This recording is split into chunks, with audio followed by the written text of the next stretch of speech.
I don't even know how much gold I have. I don't even know my starting gold, how much gold I have now. Very confused on finance. Just match yourself up and give yourself 1,100 gold. Unless you're shopping. Basic. Yeah. Well, I am shopping, but some of the stuff that If you're gonna start with it normally, if it's essential, don't count it. I'm just telling you. Tell me something that you wouldn't have had before the docks, and take off 75 gold for the thing we discussed. Oh. For that guy's hassle. So that's 75 for that nonsense? Are you serious? Damages. Damages. My goddamn fault. Well, he wanted to fucking... You wanted to keep it all under the hush-hush, and he's making sure he's keeping his mouth shut. I rolled a closer check. Nope. That's what you get for causing troubles. I wasn't causing any trouble. Well, obviously you were. You gotta Not pay money. Intentionally. Wasn't causing any intentional trouble. Whether it's intentional or not, it's still trouble. Listen, trouble is my fucking specialty, okay? Oh, let me talk to you about that. Let me tell you about troubles, kid, okay? Fuck. I need to know about the arcane focus. Arcane focus. There it is. There it is. Spellcast. It says described in chapter 10. Why don't they just tell me to go to chapter 10 instead of on the fucking sorcerer class? Yeah, reference chapter 5. You reference chapter 5. It says reference chapter 10. What a bunch of douchebags. Hey, Gary. You sound like me when I'm playing Dark Souls. Do you need a hug? I could definitely use one right now. You know what? And a little bit of information on fucking arcane focus. That I can't do, but I can do a hug. Okay, give me an e-hug. That would be great. Did you really just give me an e-hug? So you guys let me know when you're ready to get the story going while Gary goes nuts. I'm not going nuts yet. Only if I get to chapter 10 and they tell me to go to another fucking chapter, then I'm gonna go fucking nuts. Did you look in the compendium? Hey, Gary. Probably should have, but I like looking at the fucking book, even though I don't have an actual book. Yes, Allie. If you look in chat, I gave you a hug.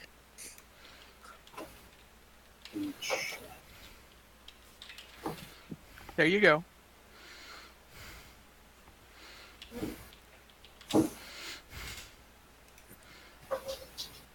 I want you all to roll for the hug on how affectionate it really is.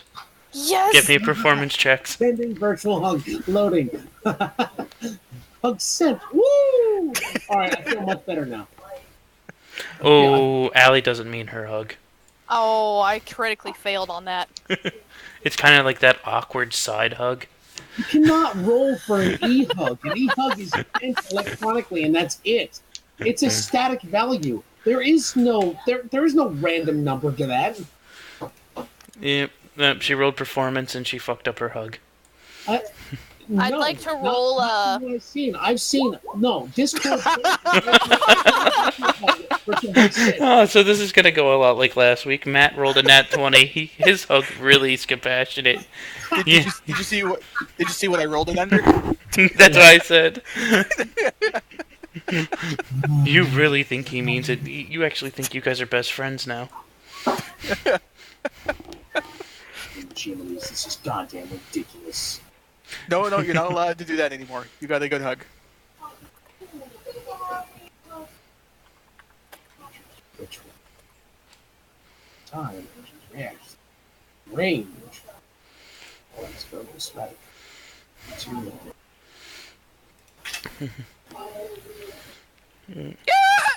Excuse me.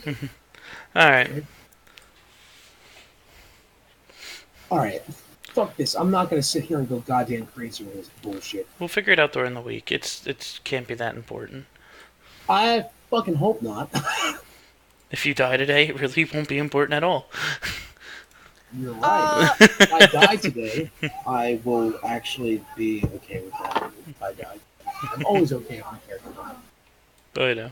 But If I die, I'm making my cleric. Oh wait, Cleric. I think I found what you were looking for Arcane Focus. Thank You you. use it, and it substitutes components for your spells. It's exactly like a component pouch, if this is correct. It substitute components for Your spells?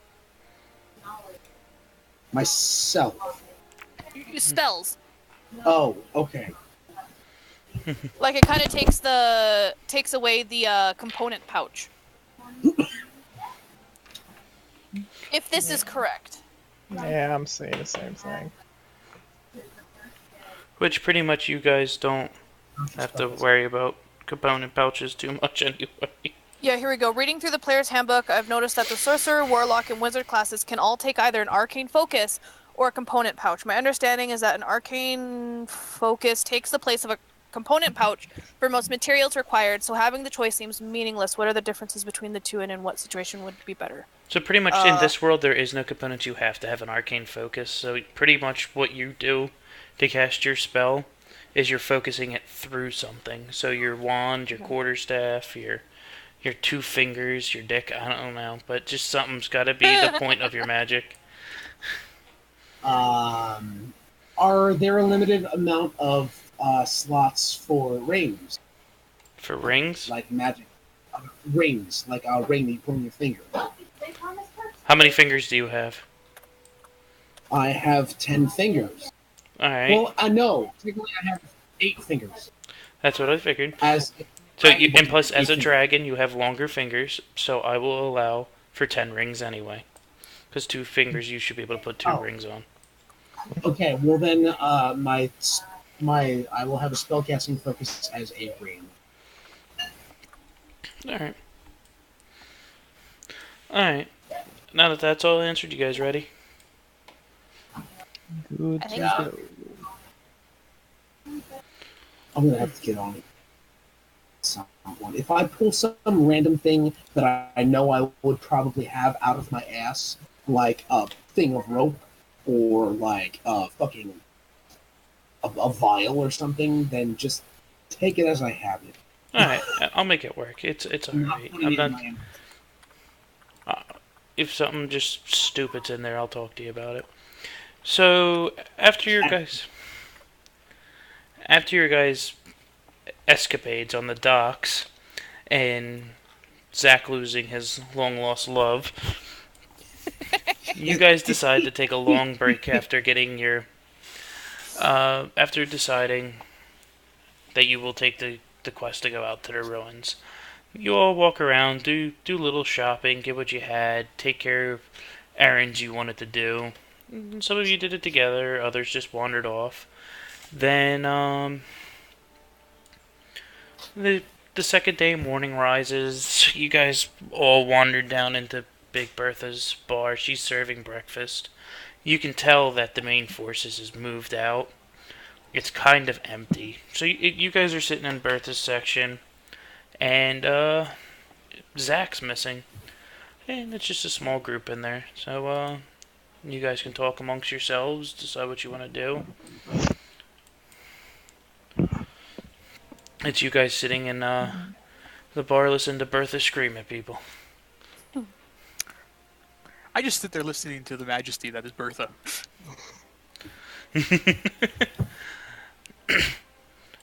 Yeah, charged you under. You guys still stiffed me on the bill last time. We're not going through this shit again. But Bertha, everything's fine. You told us. I did not tell you anything. I never tell you nothing. The price is the price. Bertha, I'll give you a gold to toss him out. You shut up. Fucking 2 gnomes. gold? Alright, from what... Gary, you haven't met Bertha yet, but she is a stout little dwarven woman. And she runs the entire tavern that's attached to the Adventurers Corps, which is pretty much just adventurers coming in and out. She has a whole bunch of windows at the storefront that self-repair themselves that she throws everyone through when they piss her off. And it doesn't take much to piss her off. Oh, I like this one. Um, the guy sitting in there, you guys want to roll me a perception check? That'd be... Matt's just old.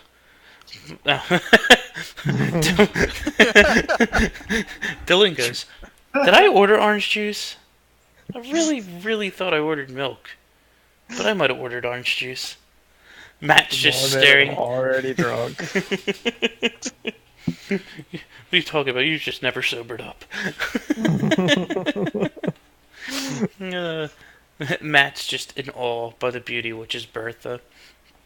And Gary, as you're looking around, you've been to the pub longer than these guys. You've been out here for about a year. You're noticing something's out of place.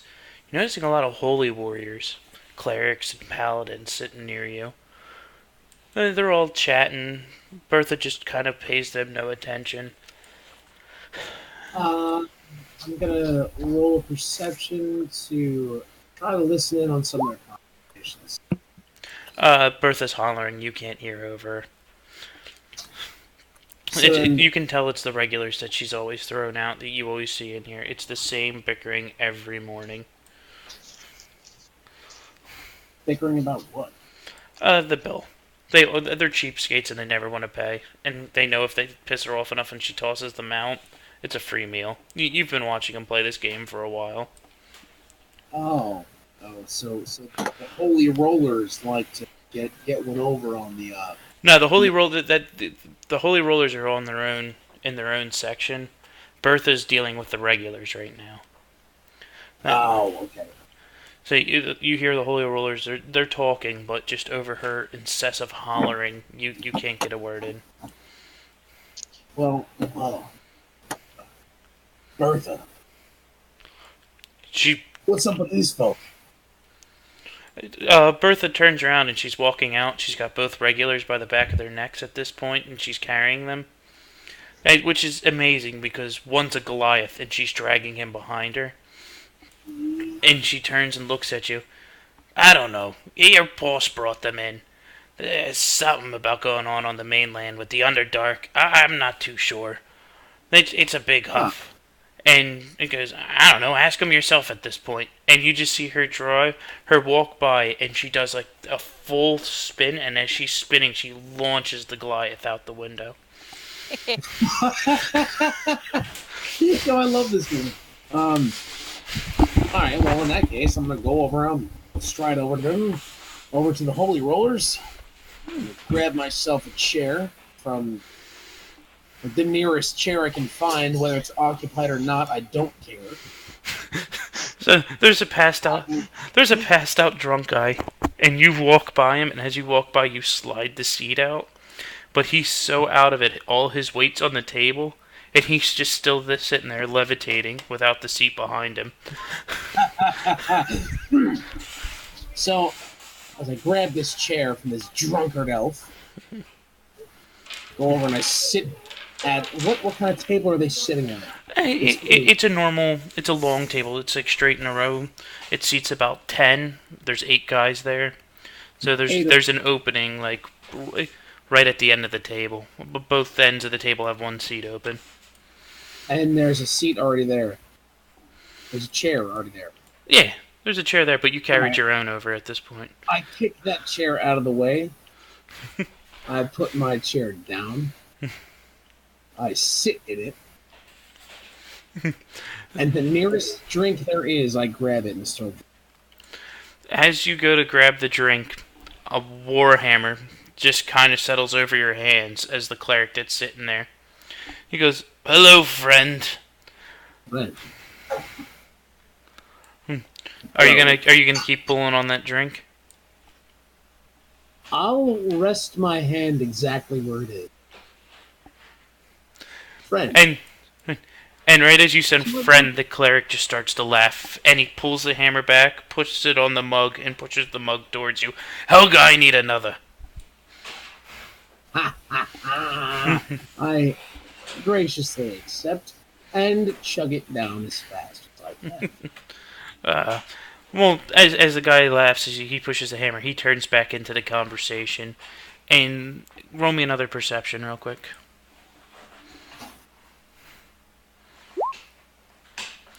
You, as you're chugging it, you're getting the main words they're talking about is you hear extermination and death of the Dark Knights. As they all praising and they're hearing, you hear like bits and pieces of it. That extinction kind of sticks out to you. Okay, so in reference to where we're going and what we're doing, do these Death Knights have any? Well, the only thing you really know is that the Dark Elves split. There's the ones that still honor the old gods, which is Zach, and they still honor the old Forsaken Moon, the cracked one, and they were kind of dwindling out as one of the women went out and started her own division, and it's called the Drow now. That's what they're going by, and they all believe in the new pantheon. And they've been slowly trying to overtake what was left of the Dark Elves. So the original Dark Elves Zach is part of. Yes. Zach identified still as a Dark Elf, not a Drow. Zach is currently missing. And what do the Death Knights have to do with the Drow versus the Dark Elves? Actually, you have no idea because it was an internal conflict down in the Underdark, and for all you knew is the new church had nothing to do with it. All right. Well, then I will ask. Oh, friend. Yes, bud. What can I do for you? Hey, do you need another round already? Cheers in my empty glass. No, I'm all right. I'm intrigued, however. What is this Death Knights group you speak of? The Death Knights? Oh, no, not the Death Knights. We're talking about the Underdark. There was an issue in the new with the old gods still, heathens. The Drow came up and pledged to the new gods, and they asked for a hand with this issue with the Lady Bloodmoon. She had a plan to resurrect the old gods. Yeah. So we just got word in that the church went down there and they decimated the entire Dark Elves. They're all dead now. None survived. Out of character. I did hear something about Death Knight. I don't know. I didn't think I said anything about Death Knights. If I did, I'm sorry. Right. No, you just heard about the Dark Elves. Maybe I said Death Knights instead of Dark Elves. I think you said Dark Knights. Oh, sorry. Also kind of a mixture between both. Mm-hmm.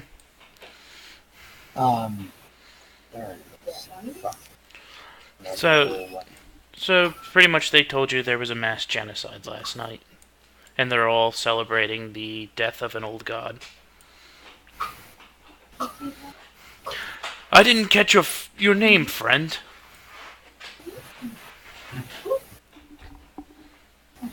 My name.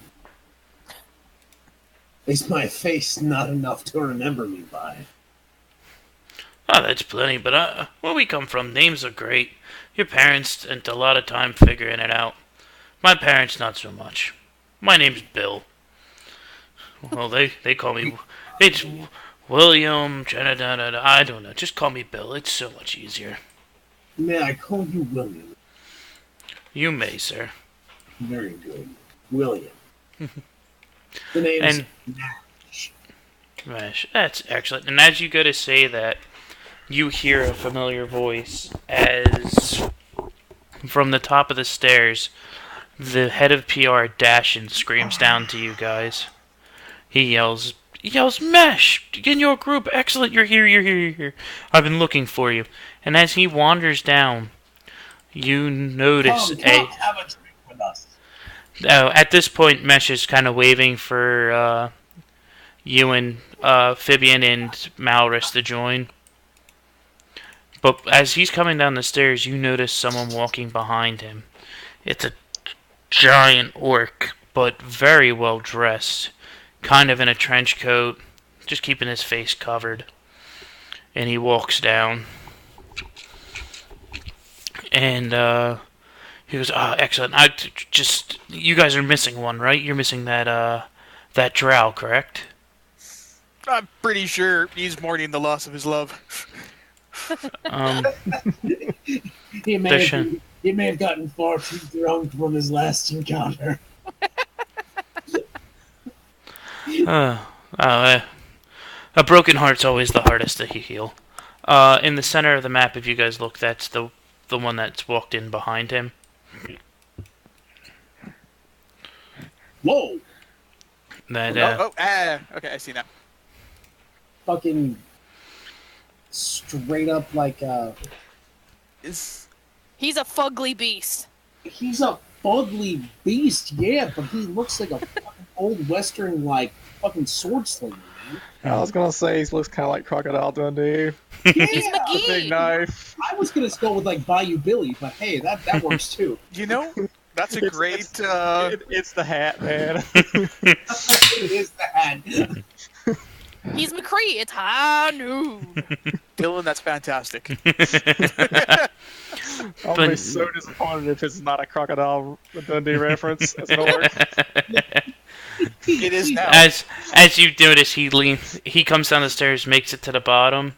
As Dashin walks up to you, he kind of leans up against the wall and pulls out an obnoxiously large knife. You believe that's a knife. You played Knifey Spoony before.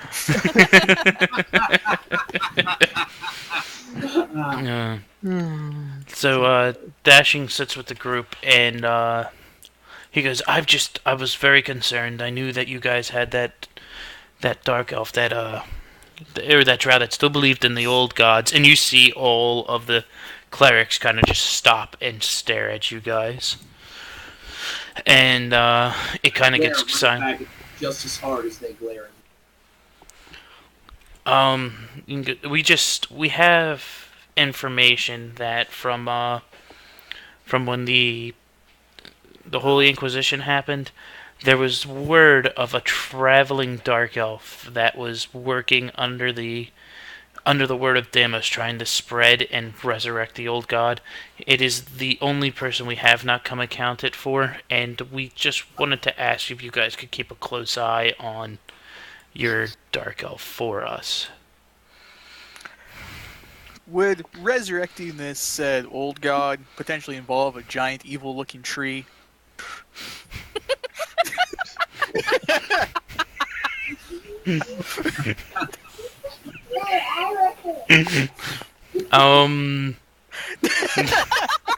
Well, they live in giant evil-looking trees. That's just kind of what dark elves grow up in, but... The dark elf or the old god lives in the giant evil tree? No, the leader of the dark elves lived in a giant evil tree. Because that tree creeps me the hell out.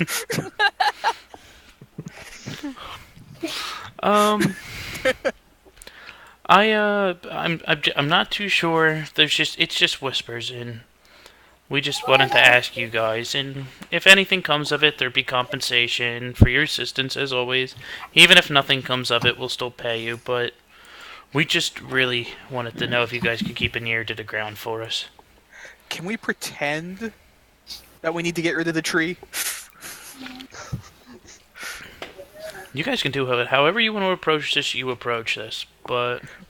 It's a lot easier if we have, like, your backing to get rid of the tree. Makes our farm look terrible.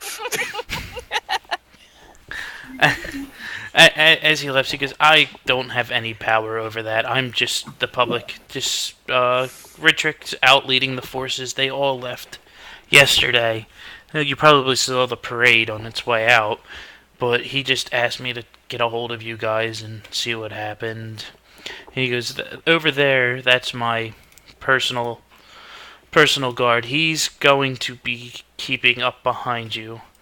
So if you sense a shadow, it's probably him. He's just following up loose ends. So if you guys get in any trouble, and I did inquire on what other person helping, but you never know where he truly is. How would I sense that as a shadow? As I motion towards this giant towering. And as you say that, that normal music that for some reason always just approaches, and a giant black crow Kenku is standing in the middle of the table. You always have issues sensing anybody. As Dixon stands in the middle of the table, just strumming his guitar.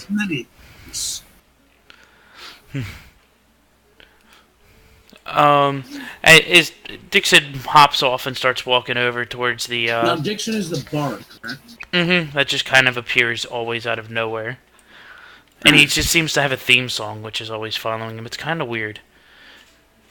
Do you have that theme song available for us to hear? Actually, it should be playing in the background right now, is it not? I hear Yeah. it. Yeah, I hear it. Oh. Very big.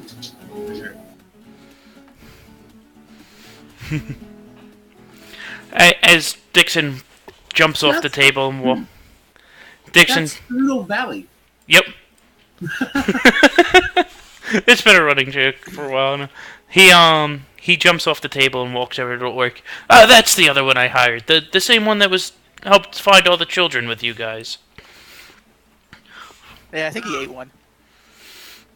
Them Kenkus, they're very strange. This should be interesting. But they shall be telling you that you shouldn't worry about it, but just try to keep it on the down low just in case. With these two, no. Are you serious? On the down low, with these two in tone, are you really serious? Roll me a perception check real quick. Abso-fucking-lutely. They're gone. You have no idea where they went. They're both gone. Taken. There's no doors swinging, there's no nothing, just both of them are gone. Not very happy about it, but point taken. So, as that happens, you guys hear the door swing open, and Zach walks in. And you just notice Dash and, pat you guys on the back, you know what I said? And he just kind of trots away. Where have you been? As I'm mentioning to Zach. We need to get back to the farm now. Oh, good, because we just got permission from that guy to get rid of that stupid tree. You're not getting... What? Right. At this part, you are straight dumbstruck by that. Why would you get rid of my home? We need to get back to the tree. I know. You mean the farm? I just said we have to do that so we can get rid of it. We're not getting rid of my tree. That's where I live, but we have to get back. My lady, my kind of boss is in extreme danger, and I need to get back to my tree. And I'll need you guys to help me. I imagine you guys haven't moved at all. The whole clergy's just listening to this. Let's remove ourselves from this place. We'll talk about this. Alright, you guys move away. Yeah. Alright, so... Well, let's get back to the farm, but I'm going to keep a constant eye. Would you like me to roll a perception? So you guys all decide you just wanna roll? That's what mesh. Alright, so you guys make it out towards the front gate, and as you're walking out of the bar, you see Bertha just waving as she's got someone by the neck, like Homer Simpson strangling the guy with one hand and waving to you with the other. Bertha, remember what I said? 1 gold if you toss him through the window. She holds out her hand she's waving with. I flip her I a coin. wave to Bertha with a big, giant wave and the biggest smile I could possibly make. I give her the coin. Just Alright, so you guys... Fast forward a few seconds later, you guys are walking out, and as you're walking out, you hear windows crash, and you turn, but all the windows are fine. Roll me a perception. Now roll me an athletics or at acrobatics. Both of you. No, oh God. Go ahead, Matt. Acrobatics. Hold on. I gotta. My windows are being. That one. Acrobatics. Alright. So you hear screaming. It's getting closer. Closer. But you can't figure out where. Matt, you just kind of hop back at the right time, and Mesh looks up as the guy comes towering from the third-story window and crashes on top of him. And you see Bertha from the top window waving down. I tossed her another coin. Bertha, that was amazing. Give me a strength check to see if you can throw 3 stories. It's just a coin. Is you still gonna throw it up? Fucking 30 feet. You're a tiny little man. You watch it go up about... Wait, no. So one of the things I bought was I made my little mechanical thing that the gnomes can make. I made a little dragonfly. Put it on the dragonfly and have him fly it up. Alright. As Mesh is sitting there struggling getting this guy off of him, is anyone gonna help him? No. With my strength? I'm completely wrapped up with thoughts on whether Zach got permission from the City Arborist Commission about planting that tree.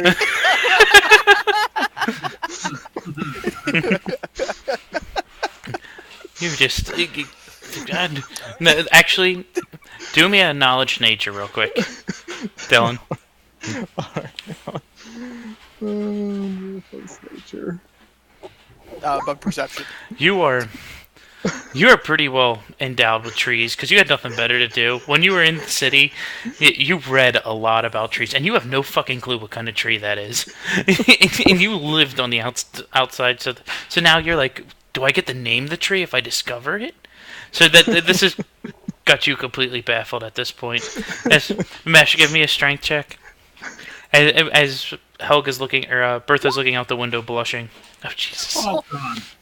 All right, your dragon is really on the ground, struggling now as you guys progressively get further and further away from him.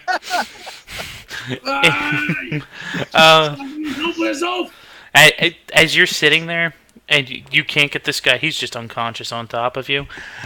You feel it just get real light and tossed to the side, and the orc looks down at you and just shakes his head and keeps walking. You're a good 200 yards behind everyone. You have to sprint to catch up. I straighten myself up and I look at the orc. No matter how far away he is, I holler at him. I'm better at other things, you know. What'd you say? I said I'm better at other things, you know. Just nods.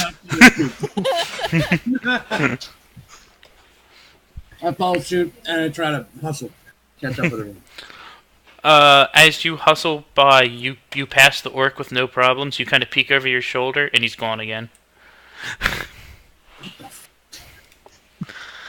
So you guys are getting caught up, and you guys are moving at your normal pace, but fucking Zach is hoofing it at this point. Like, you've never seen him so embodied with stuff. You're getting outside the gate, and you're watching boars run by. Just the normal amount of traffic, and it's just kind of... It's almost nightfall. So, as you guys are making your way, are you guys trying to keep pace, or you just letting him run and you guys go and following normally? I'm gonna keep up. I'm riding on our boar. Pig thing. No boars. You guys don't have any. What? I'm not walking all that way. Yeah, your ass is walking. Does it work with us? I think I'll finally notice that Zach's way ahead of me and sigh and quicken my pace. Yeah, actually, everyone give me... What do I want? Hi, Crunk.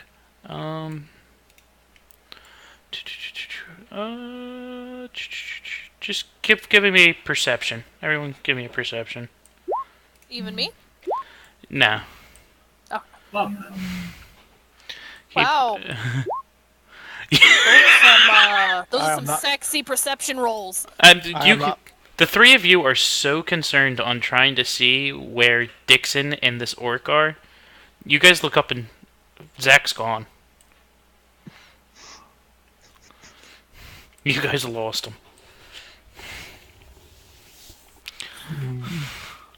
You're on the main street. You know there's only so far that We you don't can have go. a fucking ranger, do we? Jesus fucking Christ. Gary sounds a little angry. Gary, you can't be angry. We give you a hug. Specific, very specific role-playing instance. We need a ranger so we can track this whole fuck. Gary, You know where he's I'll going. vote. I'll vote. We Look go in back the to the chat. bar and get drunk. look at the chat and remember the hugs. I don't really need hugs right now. This is just how I express myself. Get used to it. Oh, it's how we express ourselves too. Don't worry. Oh, Canadians. yeah. Well, at that point, then e-hugs are no longer valuable to me. So it's been about a half day since you guys lost track of Zach. It's about midday the next day. You guys walk through the night. You probably still about a half day's walk. Do you guys just want to take a rest, or are you guys gonna still push through? I'm resting. I got short, stabby legs. All right, so I'm gonna say you guys take probably like a quick 5-hour break, rest, eat a little. It's A lot in 5 hours. Hmm? So you can eat a lot in 5 hours. Yeah, I mean you guys pushed through the night, so a lot of you just kind of passed out and took turns on watch. You guys are on the main street, so you're safe. It's not like anything's gonna jump you. You're still within the towers. So you push through, and as you guys start coming up on the farm, can you guys roll me one last perception check? Last one for the entire game. You heard it. Oh, nice job, Dylan. I'm finally paying attention. This kind of sticks out to you more than anyone. It's a forsaken moon night. The only thing in the sky is the broken moon.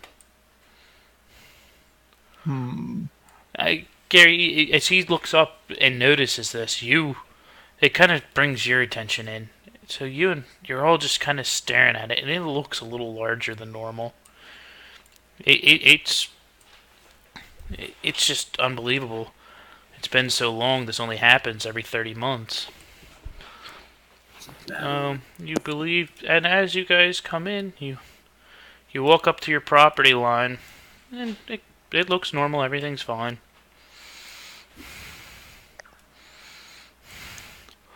You actually see Abrams just kind of walking up the main road. He's surprised to see you.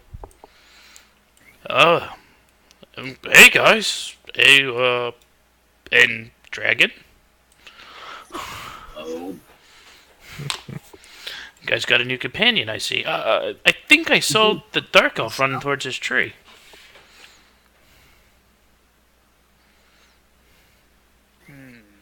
Is a tree burning? You guys turn around and you look behind the building. I mean, you can't miss the tree. It's gotten bigger. Because that thing just keeps growing. And I mean, it's huge. If you look, it's bigger than the main barn at this point. And you see Zach sitting in front of it. Oh, there I am. Ooh, look at that beautiful tree. That's my baby. So just kind of taking a step back, you guys have made it to the farm now. And it now comes up to you, Zach. You've made it. It's just the sun's just setting. You notice the forsaken moon for how much it means to your people, and you start walking up to the tree. And its beauty's unbelievable. You can't believe how big it's grown. And as you walk up, the main entrance opens. You walk inside into your meditation room, and you sit down. And in front of you is Lady Bloodmoon.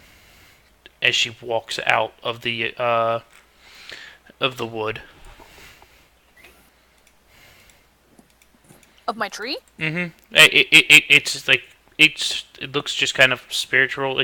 You don't know if this is just your meditation or she's really there. Oh, okay. I'll ask her what happened. Why did my sister kill you? It's so you're pretty much just asking if it was a dream or it really happened. Yes. No, it is true. I am dead. And everything we worked for is dying. Zach, I have to tell you something. When Deimos was forsaken to his moon, he reached out to me through one of his soldiers. He came down and spoke to me, and told me about bringing him back and his great plan to do it. But now that I no longer possess a body, everything's just going awry. I just really need your help right now. Anything, just ask. Are you willing to give up everything? Yes. And back to you guys.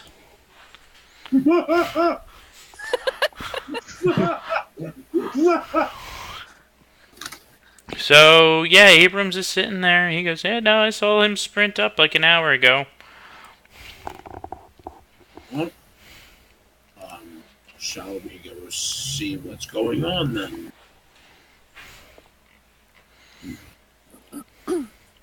Alright. And the party remains silent. Therefore, I will take point.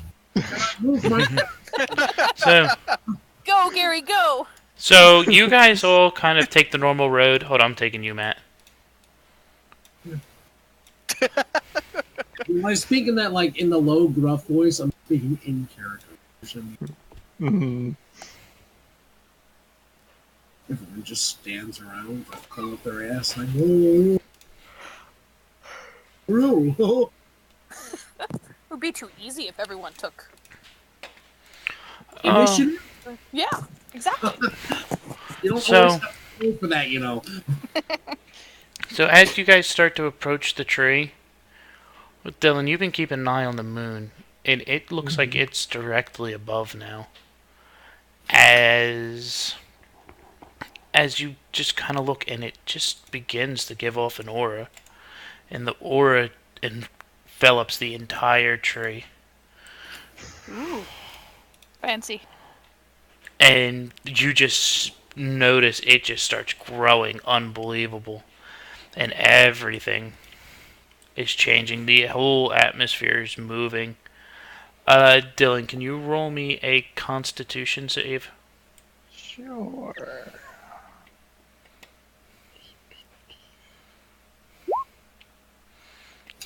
Your body just begins to walk.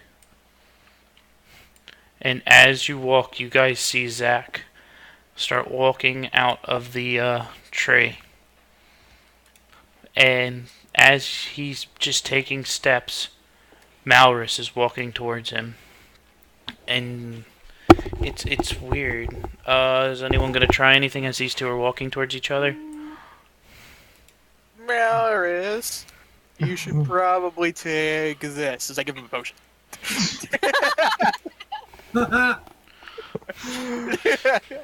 Dylan, Can you feel the love tonight?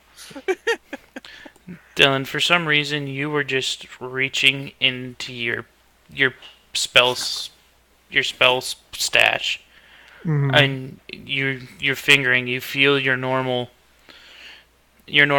spell book, and you reach a little further past that, and your hand begins to feel warm as you pull out the feral book you stole from Selith at the school. And as you guys look at I pass the potion to Gary. Zach, as you guys look at Zach, you watch the tree explode into a fire, and stepping out behind Zach. I cheer before anything steps out. What the fuck is that? A bone devil kind of steps behind him and grins. What the fuck? Well, this is unexpected. This is unexpected indeed, Lady Bloodmore. As Zack opens his mouth, a real feminine voice comes out. Indeed it is. What is it? It's one of my children. Oh, Malrus, I did not expect to see you here. And you have a gift for me? And just your body, you can't control it at this point. And you're just holding the book out, and Zack walks up and begins to take it out of your hands. And you're looking her in the eye, and you just notice you're looking at him in the eye, and they're just completely different. His normal purple eyes are now green. His whole stance, the way he walks, nothing is the same. Oh, thank you, dear. And as she takes the book out of your hand, she holds her hand up and blows you back into the group. So, and you have no idea. You have control of your body again. As she turns and she goes, "Is this ancient?" As the Bone Devil looks down, he goes, "Yes, it is. And it is our way out." She walks back to the Bone Devil. I guess you guys are just stunned by this monster that's I have leapt nothing out of this tree. all to say about this. He's just awestruck. He is standing there and watching this entire scene. Zack walks up and just hands the book up to the giant devil. He goes, I just thought it was going to be so much harder than this.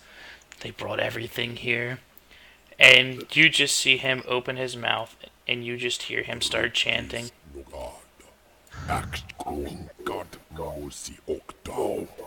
Alright, at this point, can I take an Arcana check? Mm-hmm. What the fuck, man? I'll give you...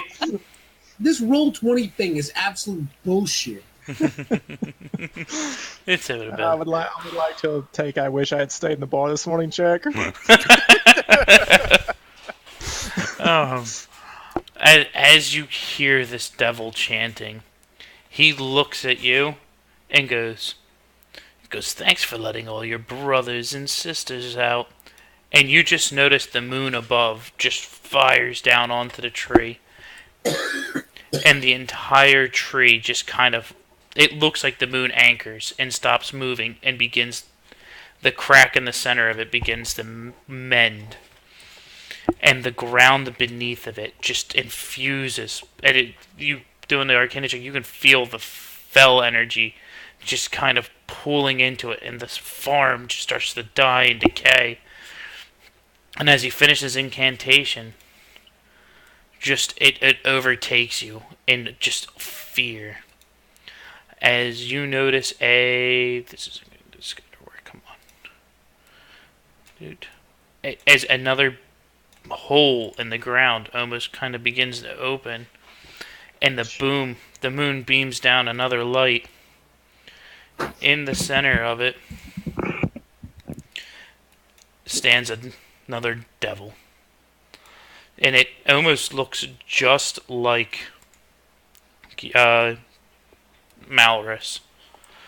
The pale white skin, but it has a long beard, which is sharp pointed at the bottom. And you're all shocked. He goes, "I want to see how my children play. Now play." And behind you and in the buildings, you kind of hear little scurrying and stuff, and you looked. Give me a perception check real quick. Who, me? That was the last. No, for these guys. Gary, you look to your right, and in the buildings you notice, and Dylan, you two notice small imps popping up out of the floors and starting to wreck all the buildings.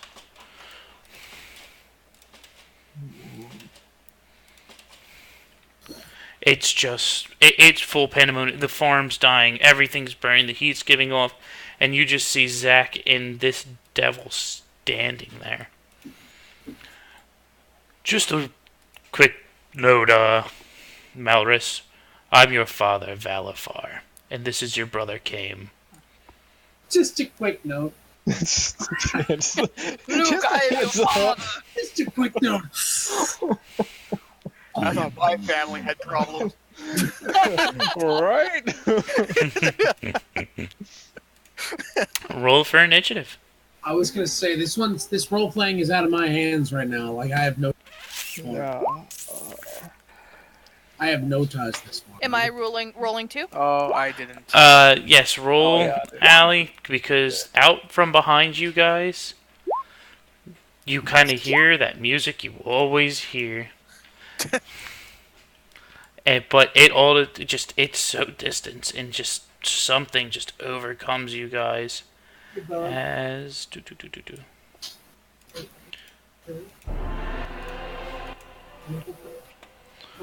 just as you guys are graced by this devil.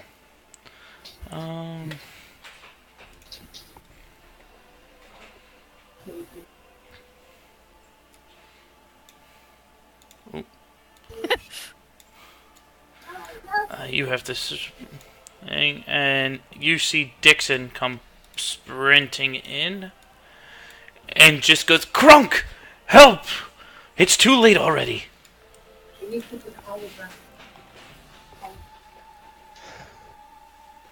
And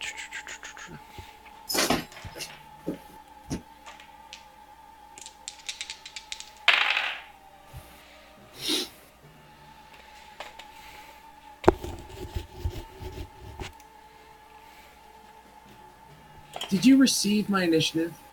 I got it right here. You're at 11. Okay. Yeah, I was gonna say you're gonna have to put mine in manually. I forgot to click on my character first.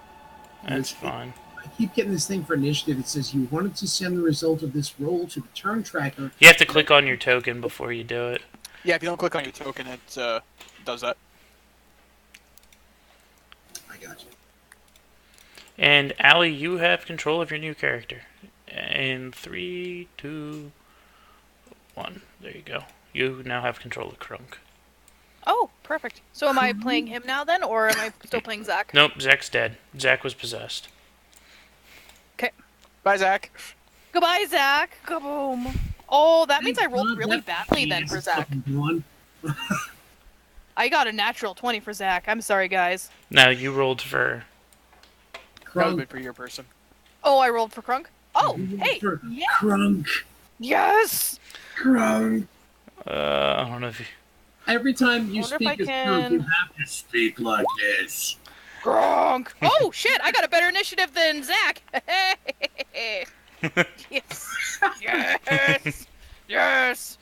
Ah. Me smacks you all first, ha! I am an intelligent orc. How intelligent are you? I have 12 intelligence, I think. She's well, part. intelligence. She's part of the tribe that you guys may or may not have molested. Was I involved in that? Was it the first session that I was involved in? Mm-hmm. Because Go those were intelligent orcs that had. You'll learn the backstory on them later. The one that I killed two with my electric breath? The pee shock therapy.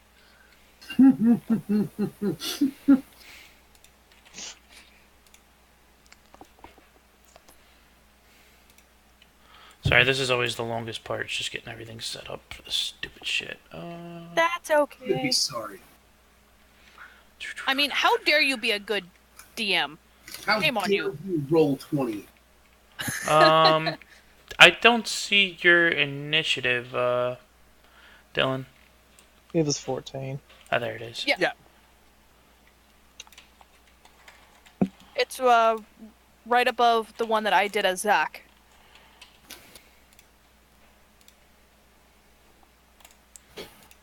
So, now, correct me if I'm wrong. I've still been trying to, make sense of these roll numbers. Mm-hmm. So when it's green, that's a nat 20. Yes. Yes. Yeah. Is everyone on the turn order? Automatically applied to the roll. Looks like it. I think we're missing somebody. Greg isn't on there. Which one's not? Greg.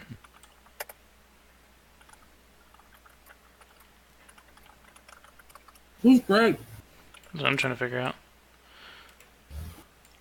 Or Gary, sorry.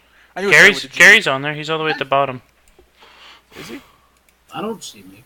He's not on there. Order. I Yeah, don't see- Gary. It goes me, then Malrus, then the Devil, then Dixon, then Fibian, then Gary. Oh, I don't see I don't Gary. see. I guess I'm just not there. I'm the phantom character.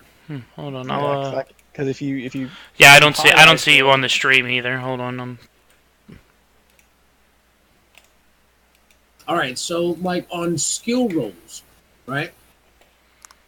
I see two numbers here on skill rolls. Yes, the left one is your normal, and then the second one is assuming that you have Disadvantage. disadvantage or advantage. Correct. Okay, very good. yeah, you always just use the left number unless you have advantage. Or disadvantage. Yeah. Yeah. Right. Okay. So as this devil stands in front of you, his beard kind of moves independently from himself, and he goes, "I'm gonna prove that I'm Father's favorite."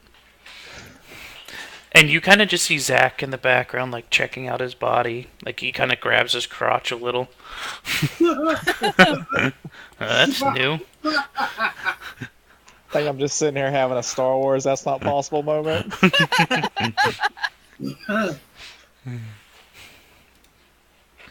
All right, so let's meet Crunk. Am I telling people who I am, kind of meet and greet, or am I going into battle meet and greet? Yeah, you're into meet and greet because Field of onion from as the barbarian meet and greet. because like I said, as you guys are doing this, everything behind you is catching on fire. The ground is dying. You can kind of feel the air getting hard to breathe. 30. I'll go up to 30, and I will end my turn. Not attacking? what on that? Can't reach Zach. What? No, Zach and the. All right, I thought he was possessed. he is, but right now you're kind of standing next to this bearded devil. Oh, I thought that was our team member. Okay, never mind. I would like to go back in time and do my turn appropriately. Yeah, because this guy just kind of drug himself out of the ground. Okay. And as you look at Zach, there is a 40-foot behemoth devil with giant wings and a scorpion tail, just kind of chuckling right now. I will rage I believe I can rage as a free action. Yep. Mm-hmm. And I will attack with my great axe. Of course it's the great axe. The fucking half-orc barbarian.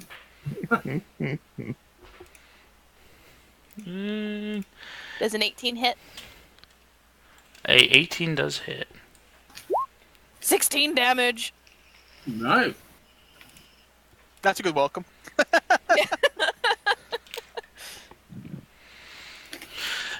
So as you blow by all these guys and Dixon's just like, "Get him!"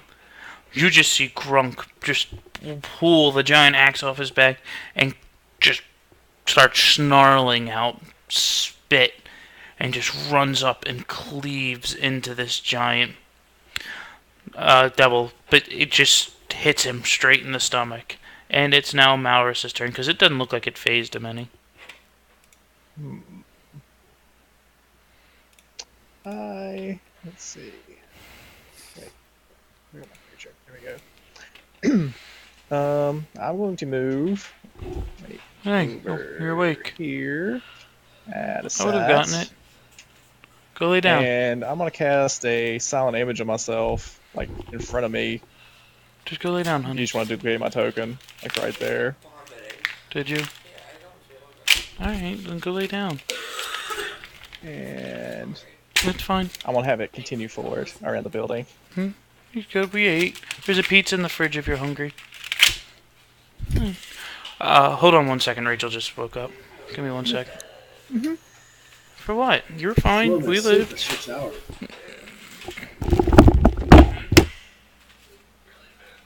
Is there a long time for a baby? He was fine. That's just Rachel's wife. his wife. Everything's good, alright? Oh no! I thought that was the name of his baby. No, that's Jake. Jacob. Okay, I'm sorry when Moo gets back. That's hilarious. Is that a long time for a baby? That's his wife. Feel rotten, alright? Go lay down. Yeah, I'll take care of all of that when we're done. We started early tonight. Alright.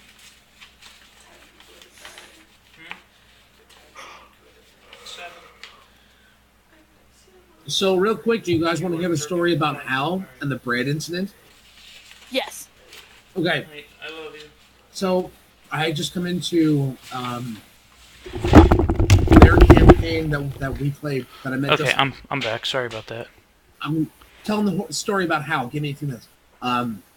So I made this awful rogue fighter character, Fortnite, and a new player came in.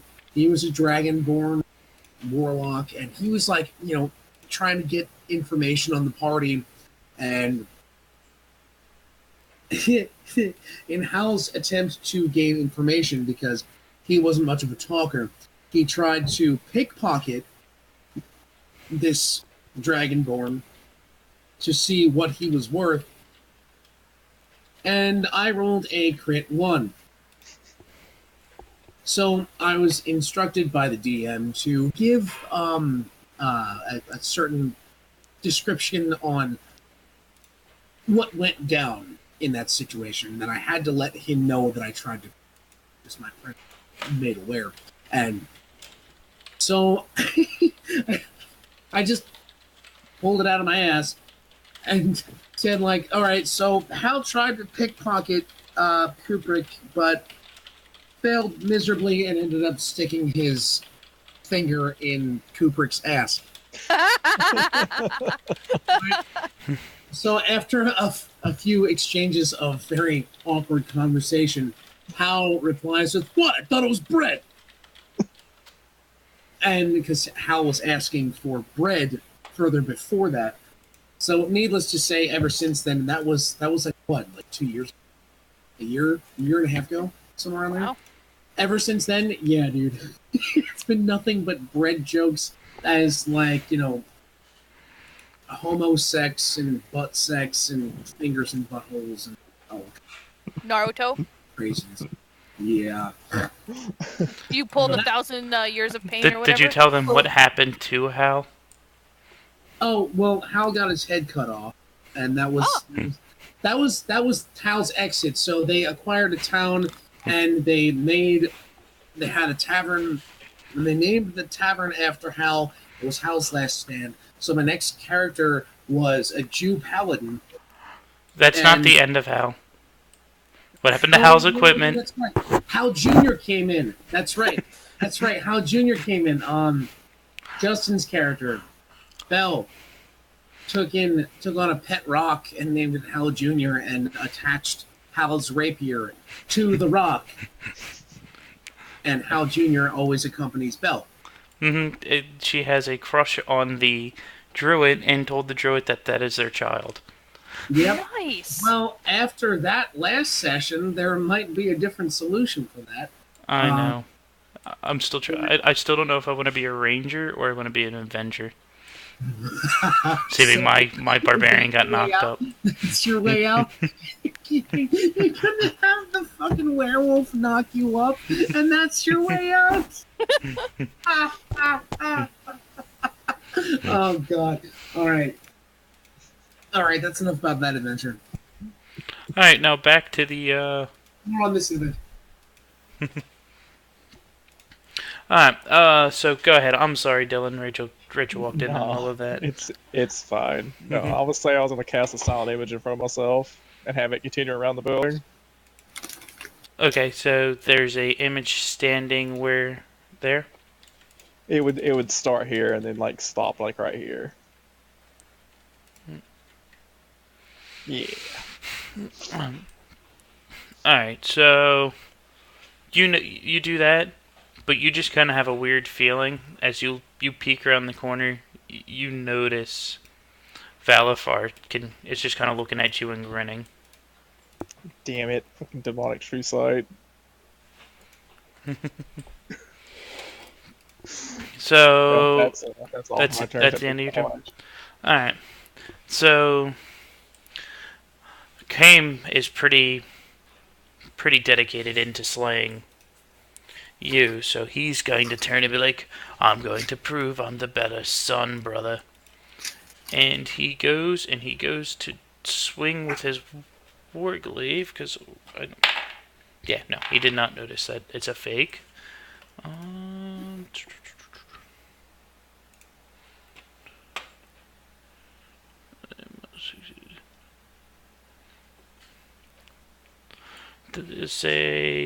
So he just kind of swipes through it and nothing happens.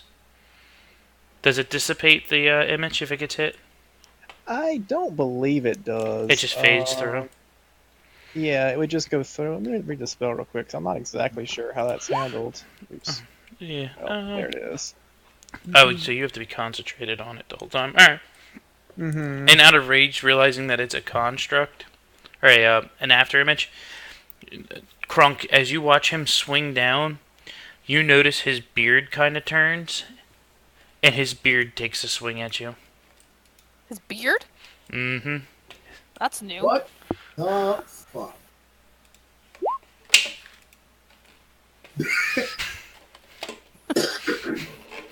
Okay. Yeah. So yeah, he would definitely know it's an illusion now, for sure. So I do a con save? Hold on.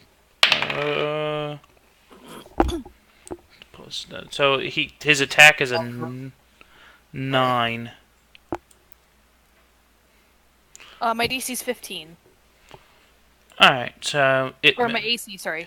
So as you're looking at it and you're like, what the hell? You notice the pointed ends of the beard shoot over and try to strike you. As he swipes down with the glaive. Okay. Like, okay. Oh, did I fail? No, because he didn't strike you, you're not gonna be a problem. Oh, okay. And that would be... That is the end of his turn.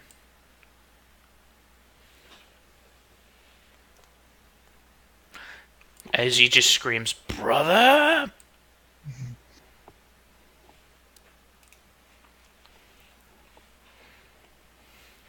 So it is now Dixon's turn, and Dixon is going to oh god, I did not sign up to fight the devil today. And he is going to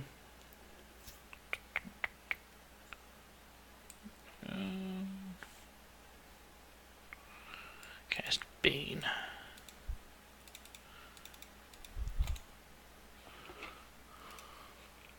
He would cast Bane if it would let me cast Bane. Are you guys still there? Yes. Yeah. It was very quiet. I'm just trying to it won't let me cast his spells.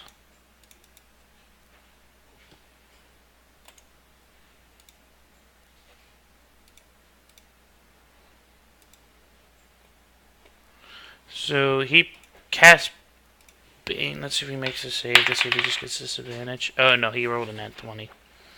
And just as a side action, hey bearded boy, you don't even look like you do that much with that. Do you trim much? As he uses Vicious Mockery.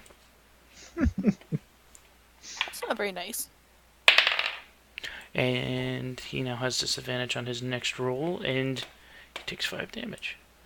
I'd like you to know that I take very good care of my beard. Best beard around. And you just kind of notice him kind of stroke it a little bit and make fun of my beard. I love vicious mockery. It might be my favorite It's skill. so much fun. Well, the best thing is when you There we kill go. someone with it. You just it doesn't mean they die. Really? Well, it does 5 damage, psychic damage. I guess that's true. Yeah. Yeah. That's my You favorite say part something about so cold and heartless that it just makes their heart stop. it. Yeah, it just kills them.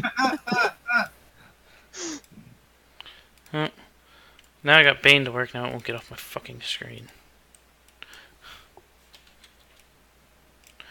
Alright, and that ends Dixon's turn.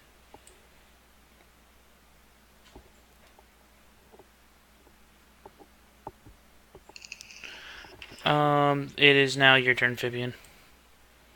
Alright, 1, 2. Dylan. I'm going to cast this on you. Nice.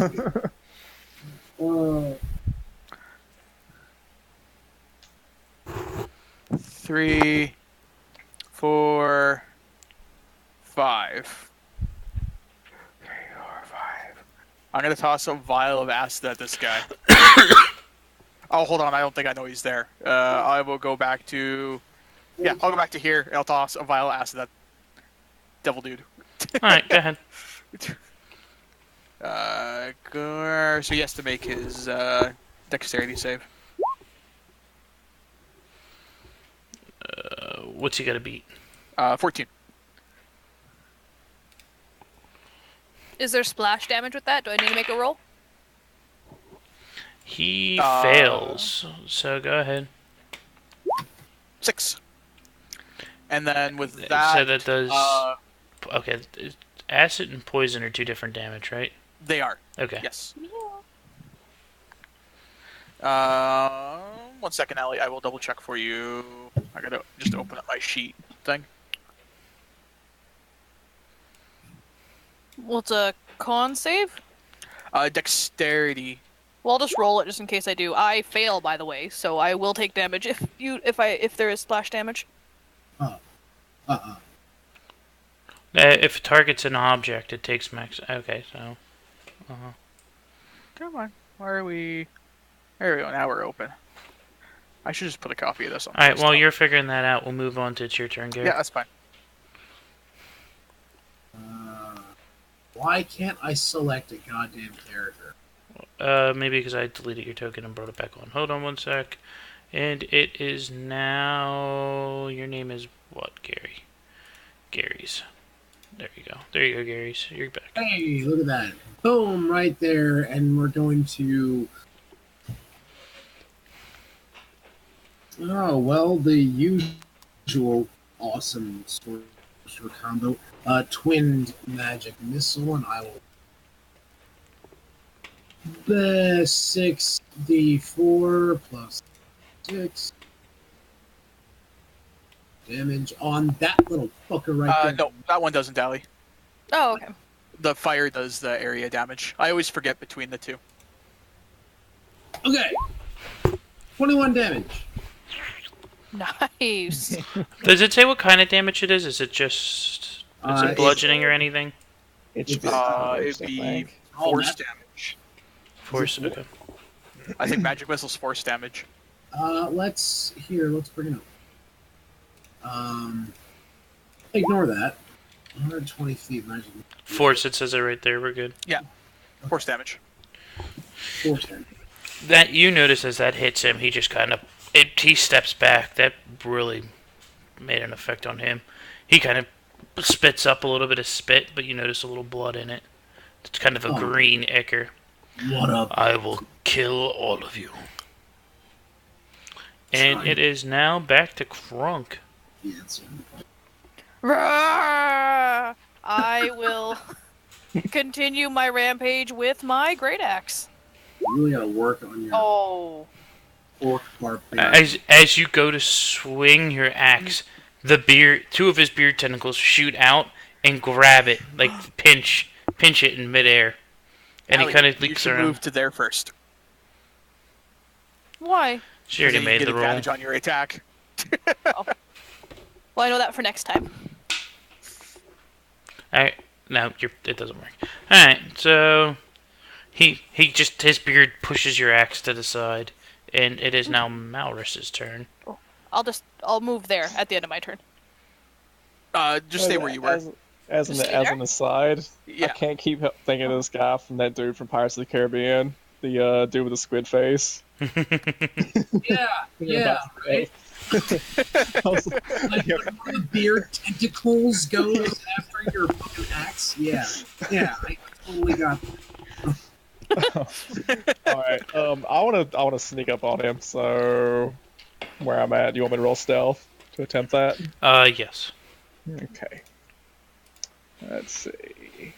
Where's my... Oh. Yeah. Wow. Very distracted by that image. Alright, so sneaked up on him, and I guess I didn't technically have to, but you know, for role. But now you get sneak attack damage.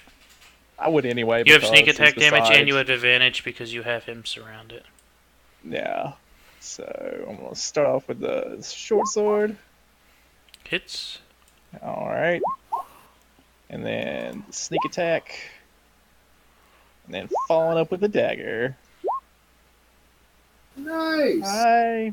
Wait. It's because you got you got 20 because you had advantage. Oh, okay. Yeah, I was wondering why I had the extra thing on there.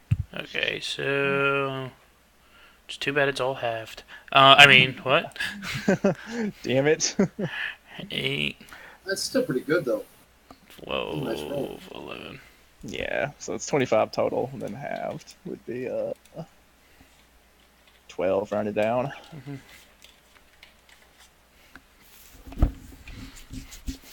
You poke him. He just feels it stab him into the back, and he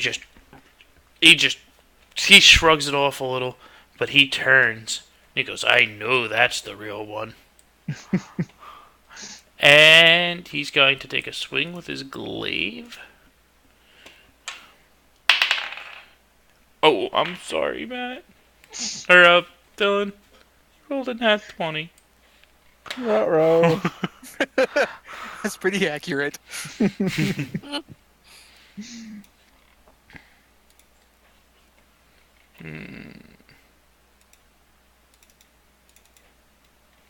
Alright, so you're going to take that, which is... it won't let me fucking post it. I hate when it does that shit.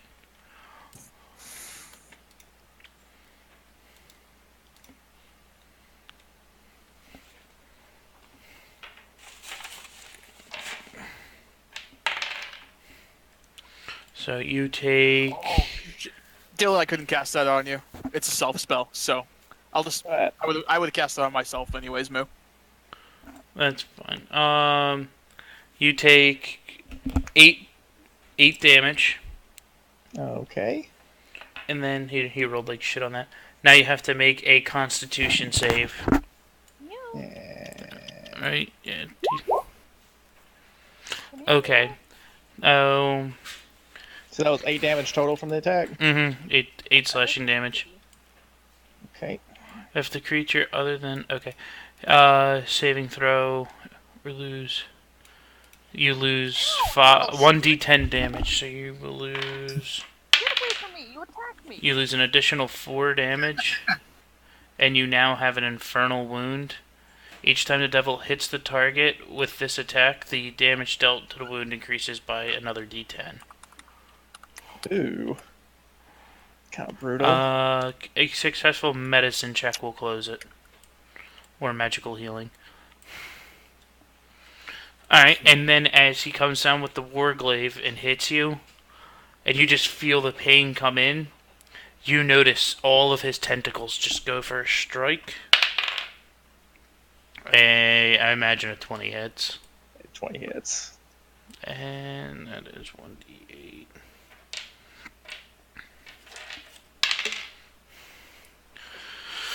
Take another 5 damage. Oh, And they make another DC save. that's Or con save. Jesus. You're now poisoned. What does poison do again? While poisoned, target can't regain hit points. The target can repeat the saving throw at the end of each of its turns. So, you can try and get a medicine check to get the other one to stop, but you can't be healed right now. That includes potions and stuff. Mm-hmm. Okay. Alright. You just see him. He feels real victorious. I imagine you're pretty beat up. Yeah, that stung a bit. And he just starts laughing. And as he laughs, you see Dixon slide in on his knees.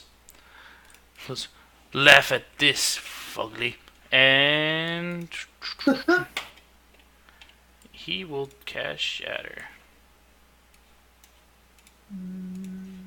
By strumming his guitar. Mm-hmm. In the most epic of war guitar act stances on his knees. Which is it's a shame for how much damage that does and it didn't. And he just strums it, and you guys see a huge lightning just fucking strike out as a thunder's boom goes, and you see it just knock the wind out of him. You remember this from him blowing the hag out of the window, and just blood pours out of the demon.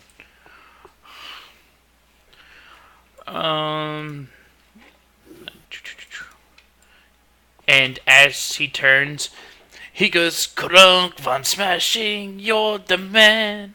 You now have a D6 inspiration dice. Hit him with the axe, right in the hand. And that ends my turn. You have an inspiration die. Okay, I'll tell Ali when he gets back. Alright, and it's your turn. 1, 2, 3, 4, 6.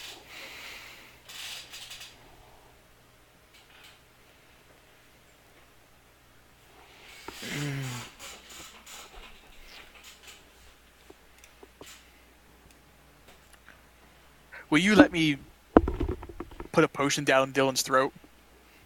Feed it to him on my turn? Eight's not going to do anything, he's poisoned. Yeah, I'm poisoned. Healing potion? What? It does nothing while poisoned. I thought poison just gave like disadvantage to like everything. Unless it's like a special poison. It might. Hold on. I'll see if it. Because I don't know. I don't know what poison does. Being poisoned this way, it even says.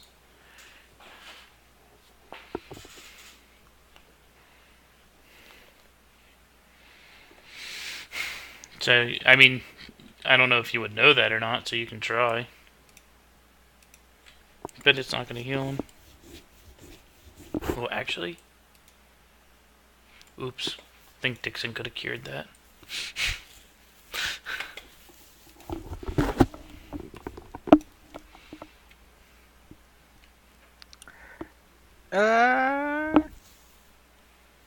Yeah, no, I wouldn't know that, so I would try to heal him. So that'd be 1, 2, 3, 6, 7 to heal Dylan there. Mm-hmm.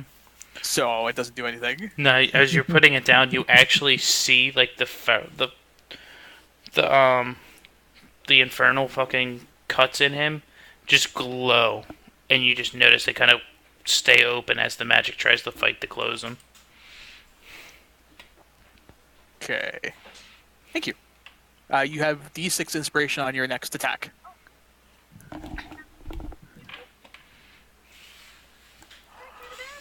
Does you have food?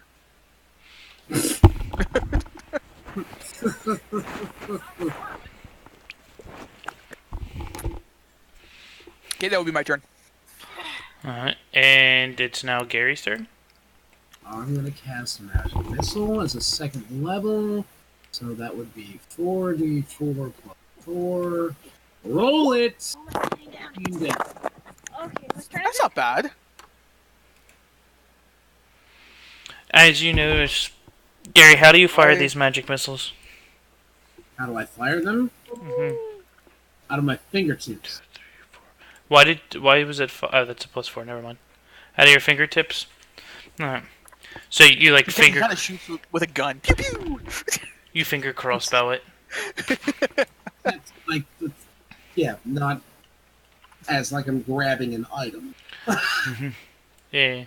So as you fire these out, you notice him. He's just down on his knees, his eyes bleeding, his one tentacle's just not even really lifting anymore. The whole beard's just kind of dangling down. One beard. Well, if you look at him, it's a whole bunch of different tentacles. Yeah, just like the Octopus Man monster. Mhm. Is that the end of your turn? Yeah, I don't think I have it. So, Unless, so this whole time, Abrams has just been sitting there, frightened out of his mind, and he notices this guy. He runs up with the pitchfork, and as you see him raise his pitchfork into the sky, it begins to glow. And never mind. He throws the actually, into the fucking building next I'm sorry, Allie. It's okay. You take 4 damage to the leg. As he comes out with this pitchfork and he accidentally hits Krunk. That's okay. He's raging, so only takes half damage, doesn't he? Mm-hmm. Yeah. Is that 4 damage with the half, or...? No, you'd only take 2. Oh. And now it's Krunk's turn. Since you're raging, shouldn't you cut the head off the one who stabbed you in the leg? Dylan, you're kind of looking over, and you just notice the giant smile on Valifer's face. He's just staring at you, and you swear he's kind of clapping for you. Hmm. I'm gonna Unwelcome. 5 foot here. And then I'm going to... Where did my... Oh, there's that kid. I didn't go behind them. You are much less clear now. How's that? That is perfect. Okay, I did not have my mic down by my face. Oh, that makes sense. Yep. Attack with the great axe. Oh,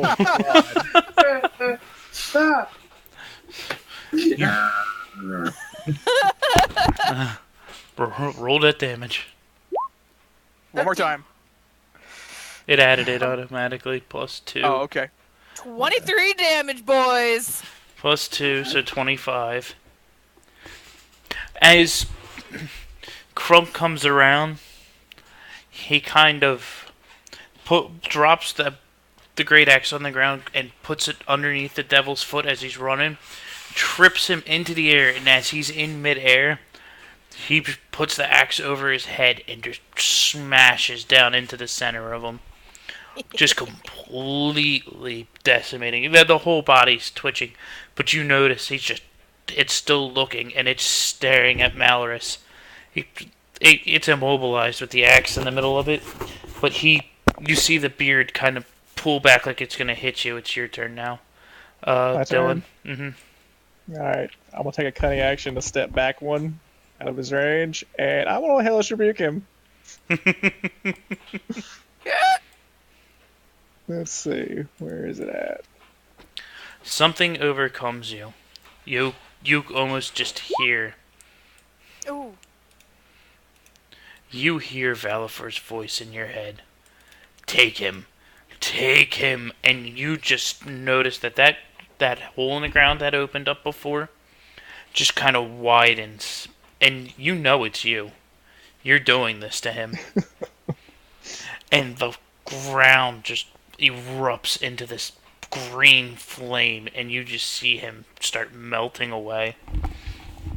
And just for some reason, you just feel a little stronger. and everything in you just feel more relieved. Like, this feels natural as you kill him. And in your... There can only be one. And you just hear Velafor cheer. Malrus, you were my favorite. Your mother was exquisite. Oh God! Right? Your mother was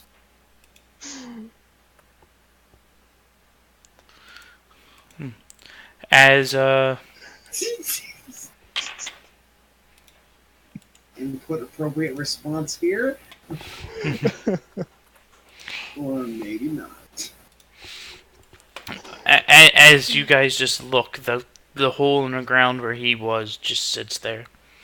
This is excellent. You are coming with me now, Malrus, aren't you? No. No! No! And as you say no, you just notice the ground starts shaking. And you see all the imps in the buildings start sprinting out. Oh, as the fire that's growing under the tree begins to start growing, you notice... Everyone, give me a perception check.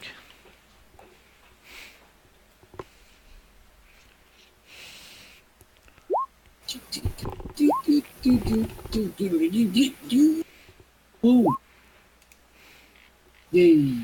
Dylan, I'm you mighty distracted. I'm just happy I got critical and I just wailed on him. I'm just so happy about that. I don't notice anything. Let's see if the good burb notices anything. Oh God.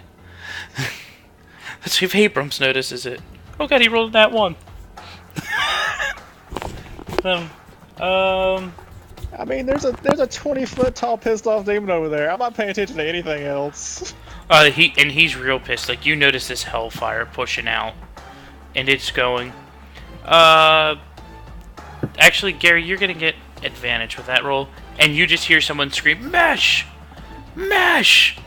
And as you look, you see around you is the entire clergy is here. They've started surrounding the whole farm, and you notice the priest that was at the table waving for you to come.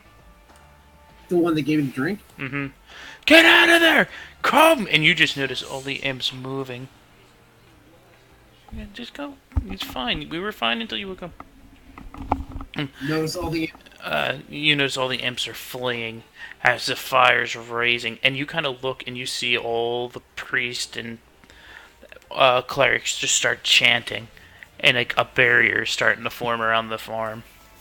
And he's just waiting for you guys to come. No! I started to back up at that point. I don't care if it's my initiative. It's not turns. You guys can run if you want. Yeah. I was already going to suggest that. Time to get the hell out of here. Alright, so as you're looking over your shoulder and you're watching, you just notice Velafor is just engulfing the whole place in flames, and he's a center point, and everything's spurting out from him, and you're running. And Mesh had a head start with Dixon just booking next to him, and Crunks up front. Fibian and freaking Malrus are kind of trailing behind, and you're getting a little bit further. And a little bit further, and you notice the infernal wall is almost to you. You got about 30 feet to go. You're running. The rest of the group's out. It's right behind you. And all of a sudden, you feel real light. Everything's fine. You feel your feet running, but they're not touching the ground. As a very familiar voice comes to your head. And as you look back, there's a giant turtle carrying you out. Yes! Yay! Oh my God, he's back! Well, I guess I don't know who he is. Turtle is, but I fucking love that it's a goddamn giant turtle. Craig has picked you two up. He goes, I passed out again. I didn't know where I was. And I woke up and everything's kind of on fire. And it doesn't look like we're gonna all make it. And as you guys look at his eyes and he gets serious for the first time ever, he goes, Just live on for me. 600 years is long enough. And he just throws the two of you as the barrier closes. And you two turn around and look. And as you watch the flesh get ripped off of Craig. As he just becomes a skeleton that just kind of smiles at you as his face is the last thing. And then all of a sudden he's just a chattering skeleton staring at you. As you notice, he starts beating on the barrier. Craig is. Poor Craig. And as you do that, you hear a huge scream as you're watching this barrier of just holy power. You look out the top and you see Valifor fly straight up into the air. And you look and the entire moonlight is just tracking on him, and on his neck is Zack. He goes, Malrus, you better keep getting stronger, my son. And you will join me one day. The day that, oh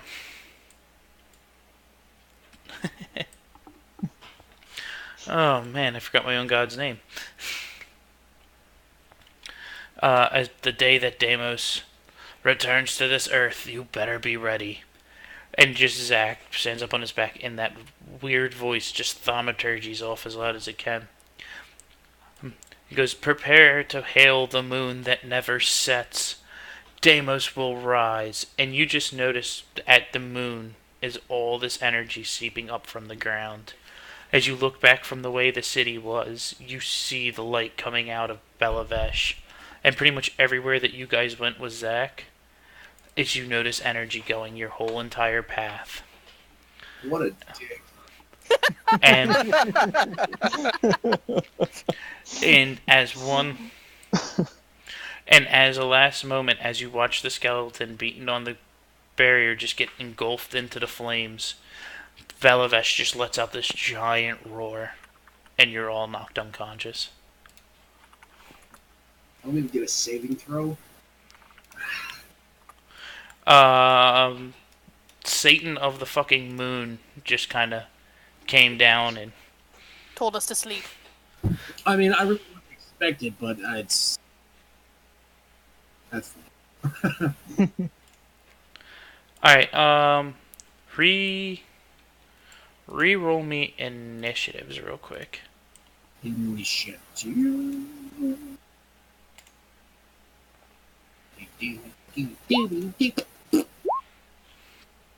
Hey, look at that. 10.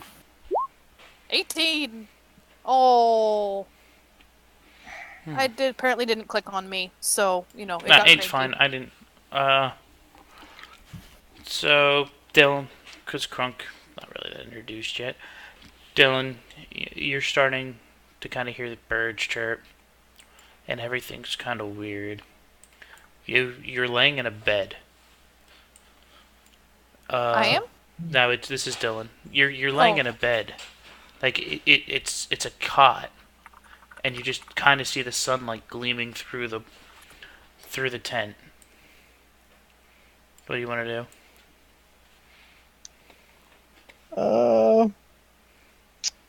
I think I'm just gonna go try to peek out of the tent and see where the hell I'm at. As you make your way out the tent, are you stealthily doing it? Yeah, I'm not even leaving the tent. I'm just gonna look out, the flap. Roll me a stealth roll real quick. All right. So, Kronk's avatar looks like Castlevania meets Bayou Billy. You're kind of stumbling around as you're getting out. Like you just feel like something's not right with your body. You feel like you've been hit by 7 buses. But so carriages. Bus. Well, there could be a bus in this And as you planet. As you peek out the tent, you realize you're in a city of tents right now, and you're noticing clergy. You're noticing clergy guys all walking out, just walking around. They're chatting. You see guys on pigback shouting at other troops, trying to keep them moving. A guy runs by on a giant tiger. and just everything's just hustling and bustling. And then give me a perception check. Alright. Need to put this window out so I can leave it up. No, not Matt. Oh, Dylan, did I say Matt again? 21. Dylan, as you look out, you notice this giant orb right in front of you guys, right where the tents are all based around. And just inside of it, you see an infernal green fire just burning. And as you follow the flames up, you notice coming out of the center of it is that eerie red light. And it's about noon right now. And as you look up further, the moon is still out. That doesn't appear to be a good sign. Oh. As that's happening, everyone else kind of wakes up in the tent and starts walking out. Where are we? We seem to be in a clergy camp around Why? the farm. In the land of eternal darkness. they're trying to purge the evil from us. I told you guys we should have burned that stupid tree. Why did you let him grow it in the first place? I really don't think he got city council approval for that thing. He didn't get council approval. That was a non-permittable tree. It was unregulated. I think the Arborist Guild is gonna be pissed. As you say that, you see 3 gnomes running by, and like, how did they even get a permit for that thing? I don't know. We stole it. Now. Where is that elf anyway? Which elf? My character is asking. The Zach. Last you saw, he was on the back of a giant demon flying off towards the moon. Yep. Oh, okay. Oh yeah. He's gone. He's away. And as you see you guys notice walking through the tent, you notice the back of this armor. It stands out of the group. It's that black and red blood of the Death Knight. You see Captain Rigtrick just kind of walking around, grabbing guys, asking questions and throwing them to the side. And he just turns and he locks eyes with the whole group of you and just shakes his head and wanders and just pushes in through to the crowd. What do you guys want to do?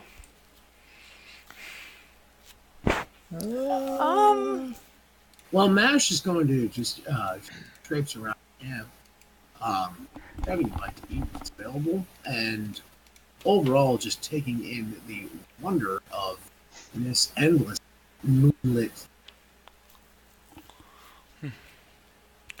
Give me an arcane check real quick. Fuck. That moon's getting bigger. I'm gonna go try to find the person in charge. So what are you gonna go after, the way Rigtrick went? Yeah. Oh, quick question. Did we, this rest that we had, was it an actual rest? Yeah. You're fully healed. You guys just all feel beat up. Get knocked Like, out. you know how you slept for too long? Oh, I hate that. Wake up with like a hangover, a sleep hangover. A demon hangover? Yes. Yeah, so, that's how you guys feel. Like, you feel like you've been asleep forever. Alright. So, you follow Rigtrick, Allie? Yes. Is everyone I'm still in the tent. I'm deciding whether or not I should cast the sky self on my person and get the hell out of here. Haven't made my mind up yet. I go and sit beside Dylan. As you push through everyone, Krunk, you come out, and you just kind of notice there's a giant circle right now. And just, you see Ridrick's got his sword drawn, and he's just standing there screaming. And on the other side of him screaming is probably the most well-decorated paladin you've ever seen. He's completely overdone. Complete gold armor, painted blue in between Clarence? the... Is his name Clarence?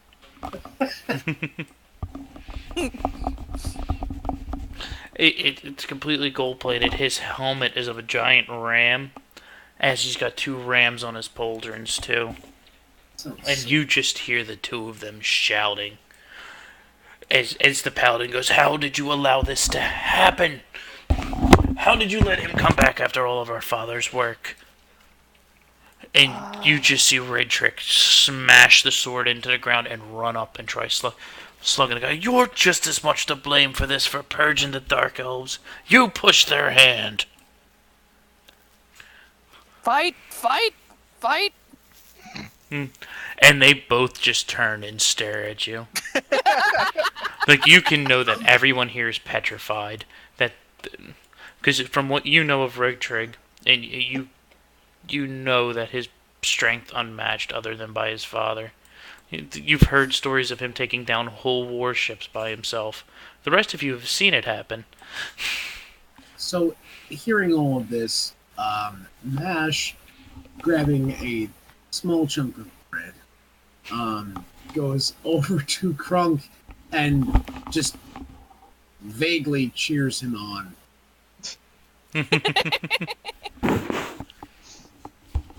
But the 2 snap back to each other, and you just see the pure fell energy just pouring off the Death Knight, and just the paladin begins to glow. And as the 2 of them go to just go at each other, you just notice this small, thin elven woman walk out through the middle of the crowd and flick both of them in the forehead. And they both just stop. And they both just kneel. "Milady, we're sorry. Don't mind us. Because if your fathers saw how you 2 act, they'd be ashamed. Actually, what am I talking about? I've traveled with your parents. They're the exact same way." And she just shakes her head and she goes, "So just let me know what happened here. You were saying that Velafor's back?" And they just shake their head. They go, "That's what everything." They explain a white bone dragon with a dark elf riding him escaped from here before the barrier was complete. And she goes, "Oh, I can't believe this is already happening." And she goes, Who witnessed it?" And just they both turn and they point at you 2. Me! I did! I fought in that battle! I'm very proud of myself.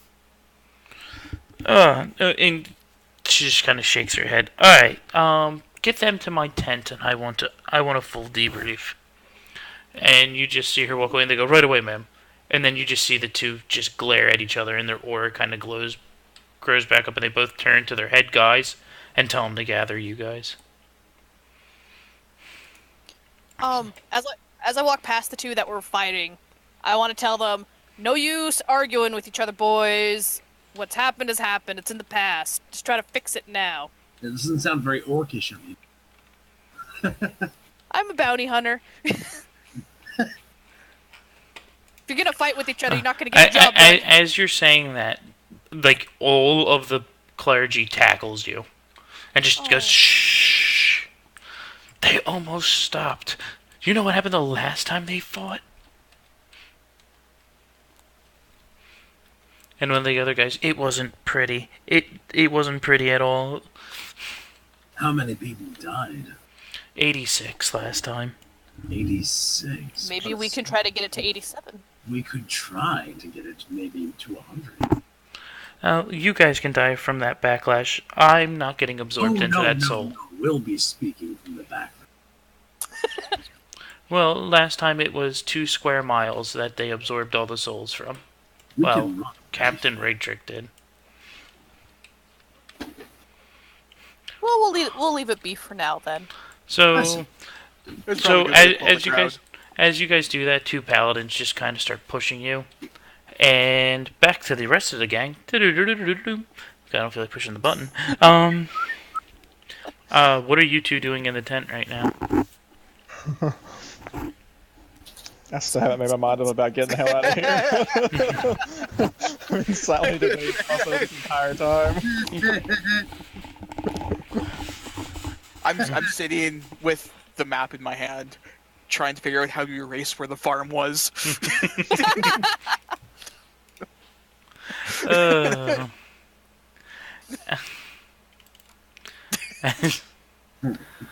As you two are sitting in there, you hear a familiar voice at the door.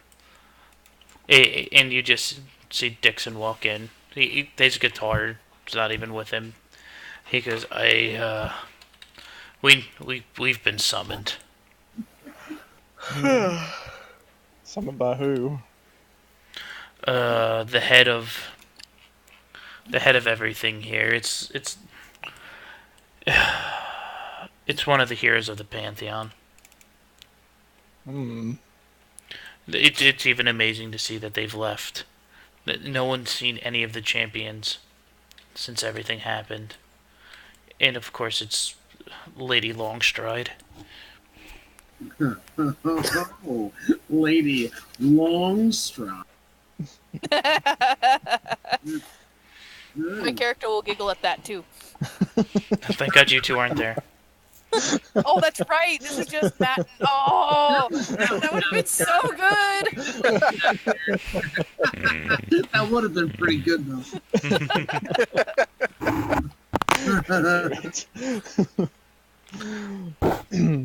Well, I suppose we should answer this summons. Or her summons.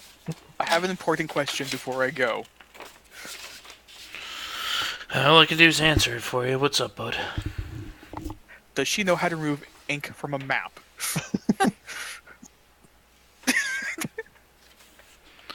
Well, she is the world's strongest wizard, so I imagine she could do much. Alright, let's go. I need to get this fixed. As Dixon's just kind of walking, and he goes, and you just kind of see him thinking and looking around at all the shadows. He goes, "We could all escape that. No, it won't work that way. I think we're screwed." And as you guys come around, you see this giant tent. It's 2 stories tall. You can't believe someone assembled this thing. And he goes, A 2-story tent? It's damn impressive. the circus. The only time you've ever come close to this is the circus. And as you walk in, the entire place is just lined with trophies hanging from both sides. You almost feel like you've walked into somebody's study. And as you look in, you see Krunkin, Mashardy in there. And no one else is in here yet. It's just the 4 of you and Dixon. As Dixon's just kind of looking like you see him shaking a little bit. He goes, "I didn't know when this happened 4 days ago that we'd be stuck in this mess. All I did was do what I was told and follow you guys, and I should have never followed you. I should have just stayed at home and played the guitar like my mother said. Everything would be wonderful." Oh, quit your whining. You Go ahead. could have set up in a nice bar somewhere, made tons of money, but no, you decided to be an adventurer. Now, do you know how to take out ink from a map? You see him just look up and he goes, "If we had my guitar, I could." I walk towards the door. I said, "I'm going to find this guitar." As you turn around to leave, you notice there's no exit. It's just a solid wall. What the hell happened to his guitar? I don't know, but did no one catch that he said it's been 4 days since this all happened? Huh. It's really. Oh, okay. I asked. Are we all together now? Mm-hmm. I'll stand up and say, "What do you mean it's been 4 days?" Yes, you sleeping beauties have been out for the last 4 days. 4 days. What a sleep. The white tiefling over there did not stop screaming for the first day and a half. I'll look over and point and laugh. I just pat him on the shoulder. I'm sorry. What's sorry is our eardrums. You try setting up a whole tent city, and all you hear in the center is the biggest little girl scream you've ever heard. You tried writing the map in permanent ink. You just can't do that in this place. As you guys are bickering, there's a robe just laying in the middle of the floor. And the robe starts to just kind of... It's like the reverse of A New Hope when Obi-Wan gets struck down. You see... Of the character falling out of it, or away from it, they just form into it. Mm-hmm. And you notice this beautiful elven woman inside of it. And she just shakes her hands and she goes, okay, so I've been going through a whole bunch of shit lately, and you guys are going to tell me what in the fuck happened here. How did you do that? As I just point my finger and I point at the robes. She puts her hand, like, she holds her hand out and just squints her eyes like, what? I'm not explaining magic to you. Just tell me what the fuck happened here. Big bone man came out of a burning tree, kicked us in the ass, and then flew off to the moon with the elf.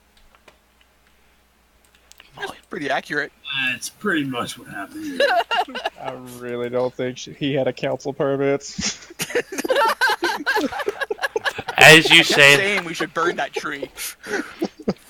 and our PR person is the orcish barbarian. As that none of you know the name of. Dylan, as you say something about the permits, you just see her go. Alright, hold on. Roll. You guys all roll insight real quick.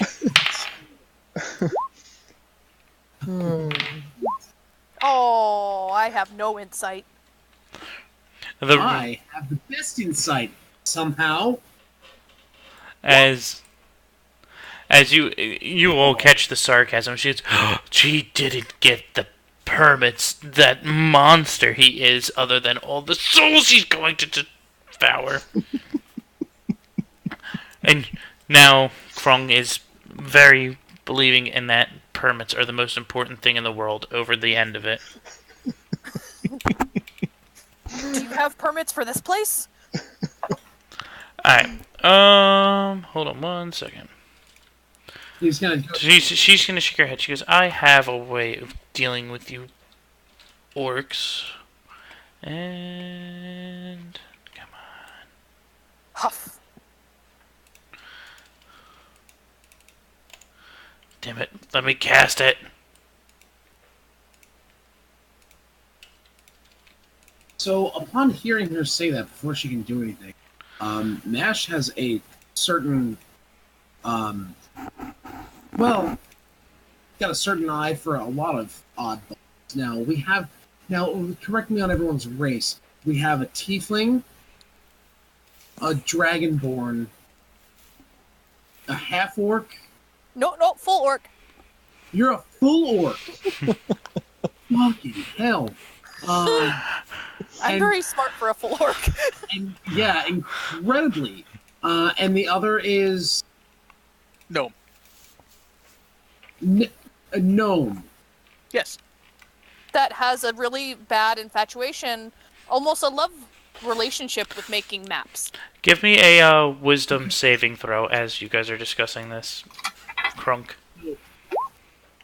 I failed. We have a cartographer gnome, and that's all we really need to worry about.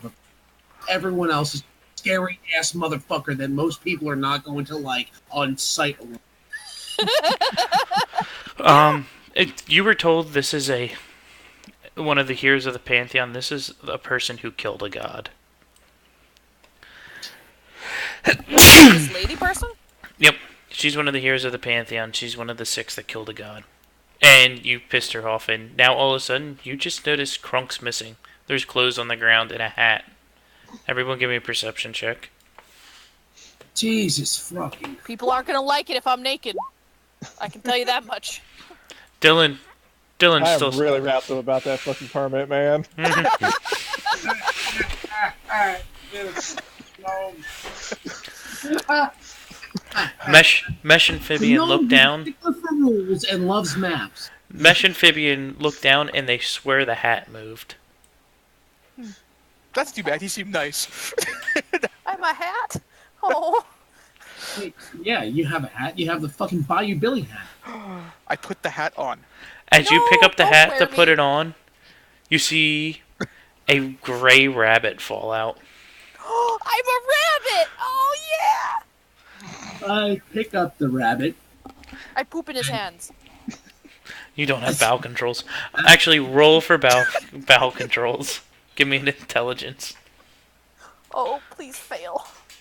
No, you want to succeed to see if you can make yourself Oh, I shit. want to succeed. Oh, okay. Where's my 9? You go to shit yourself, and all you do is make the cutest face any rabbit has ever made. That does not change how I pick up the rabbit and just hold it close to me in one arm. Wait, do you guys want to see a magic trick? No. And all of a sudden, you just hear her voice in thaumaturgy as loud as possible. Quiet! And the whole room just shakes. And she just stands in the center, and you just see her just panting up and down after screaming. I've already dealt with the barbarian. I'm not dealing with the rest of you. So someone just tell me if Valifor is back and why. I didn't really give you enough information. Crazy Druid planted a tree without a permit. Sounds Wait. Did she plant anything else? Did you guys notice? Did he? Did he plant anything else? Did you? We didn't even know this one was planted, though. It was 80 feet in the air. I guess 30 feet, because I'm short.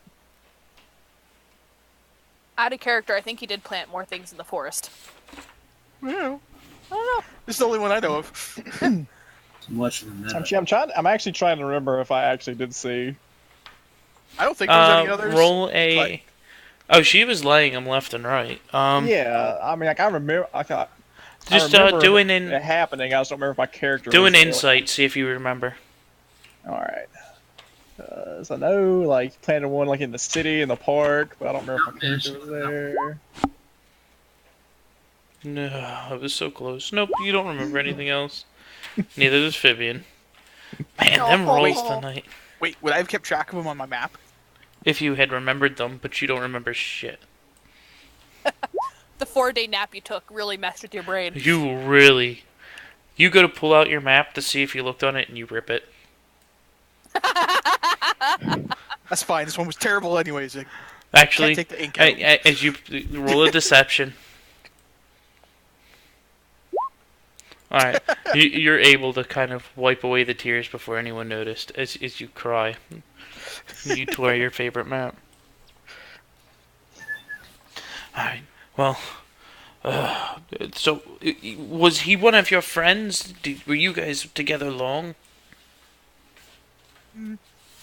Shut up Friend at the adventure. is, I've been with him long enough to know he was incompetent. We didn't get along. He was a tree hugger. I like making things out of metal.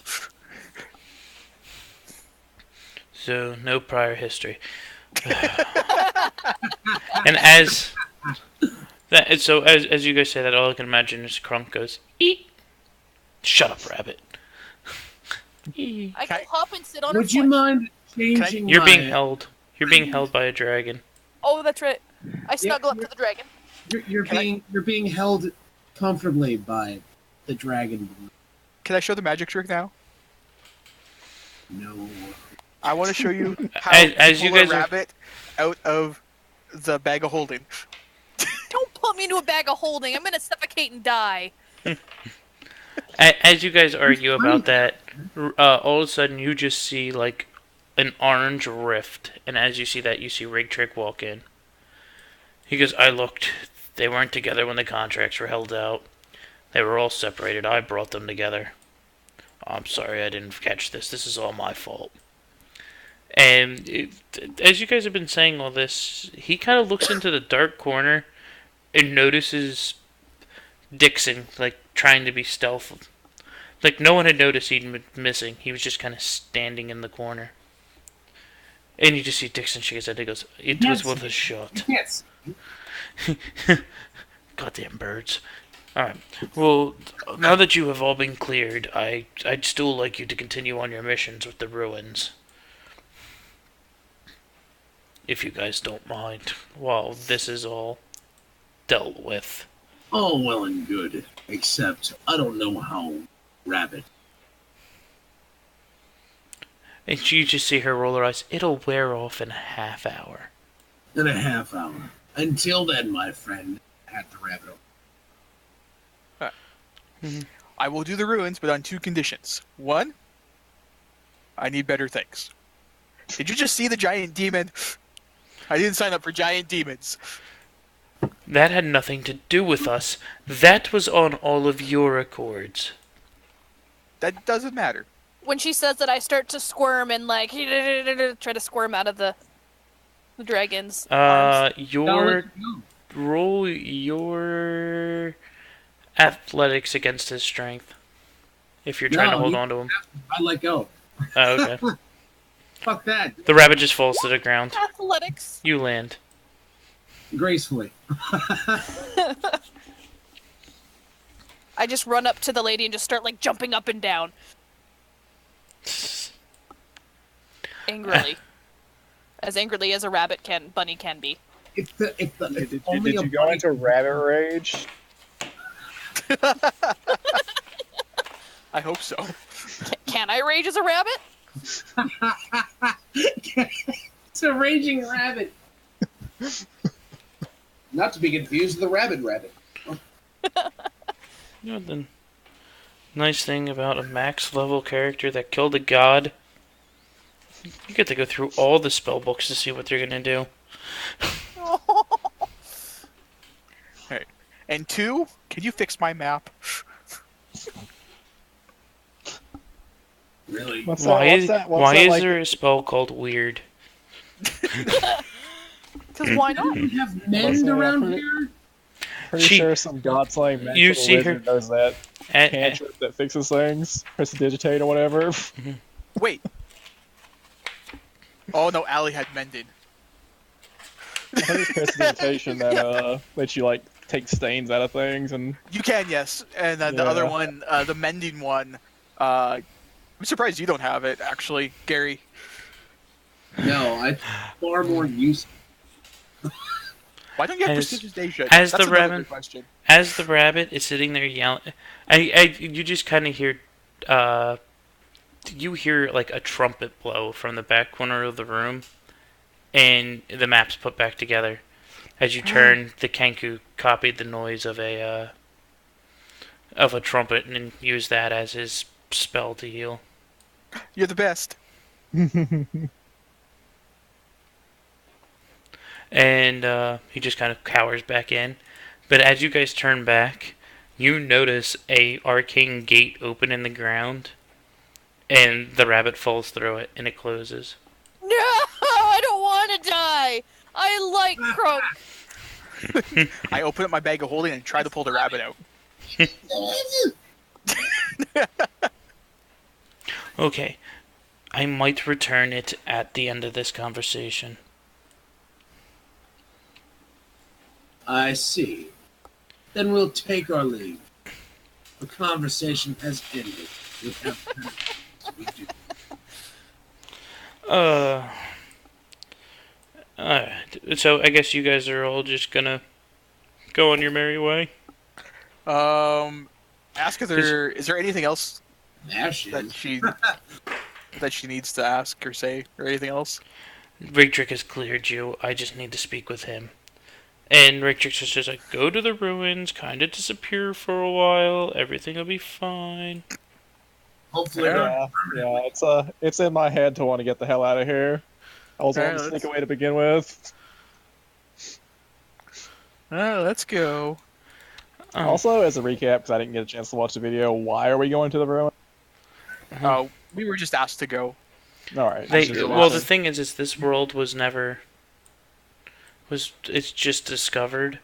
Why are there ruins? Well, I was thinking that, and Yeah. I was just wondering what the backstory on the mission was. Yeah, So basically you that they guys- found some ruins and they have no idea where they came from, who they are, anything like that. So they Yeah, want us they to are. go and Gotcha. Yeah. Okay. I was just wondering, because, I didn't really get a chance to watch last week's episode. That's fine. Yeah. I understood. and I was told that I would be the first one to map them out. Hooray! Accomplished. Hey, I have priorities. That's clearly. So, you guys walk out of the tent, and as you walk out, the tent poofs away. Where's And- me? Does the orc reappear? No, Did we get his clothes? the only thing that fell off was his hat. And I'm wearing the hat. Oh, okay. Talking about that, you feel a I scratch. did say I put the hat on. You feel a scratch on the top of your head. Jeez. You better take that thing off quick. Yeah, I'll store it for later. I tossed the hat in the bag of holding. As you take the hat and you throw it into the bag of holding, there's a rabbit sitting on top of your head. Oh. Better And get that thing off quick. I put And- the rabbit on the ground. right as you put it on the ground, Crunk appears. Could you imagine if Trunk appeared on your head? I was really hoping you said you held him Oh, there. that would have sucked. That's why I put them on the ground. I'm never talking to that woman Okay. again. And Crunk, what she did was she sent you to another plane of existence for the last 20 minutes. The horrors you've seen. I'll just sit there kind of rocking. You were teleported to a petting zoo in our dimension. You had small children attacking you. There's so many little humans everywhere, and they kept touching me, and I couldn't do anything. They I was were- trapped in a I cage. just got this image in my head of this barbarian raging rabbit in a petting zoo. Just laying waste to children. Finding glory in that scene where they have to run rabbit. It's okay, Dundee, as I pull the hat out and put it on his head. I grumble at him, and then I just silent tears as I continue to walk. Oh, you'll be fine. Your life as a rabbit is clearly much worse than your life now. Be grateful. I turn around, I look at him, like, they touched my ass! As a bunny. It doesn't matter! Little tiny human fingers! In a little tiny bunny ass. At least it's fluffy. At one point it was. An orc is never called Fluffy. I will never turn into a rabbit again. Let's hope. You guys don't even know who he is. Oh, I guess, yeah. By the way, my name is, forget my name. Crunkvan Smashing. Who are you? Then smashing? Yes. Then smashing? Vaughn smashing. I'm sorry, excuse me. I'm sorry. Of all the things that could have fucked up about that name, Vaughn smashing. Yes, but the Vaughn makes the name. Clearly, that's what makes it. My father was an imbecile and, well, And you I had were to make my name not, clearly somewhat sophisticated. right. I'm much more intelligent than my father. My father couldn't even speak common. Should I call you Crunk or Drink? Whatever you want, I Or don't smashing. care. Smashing drinks. God damn it! Now I'm thinking of the fucking thornberries. I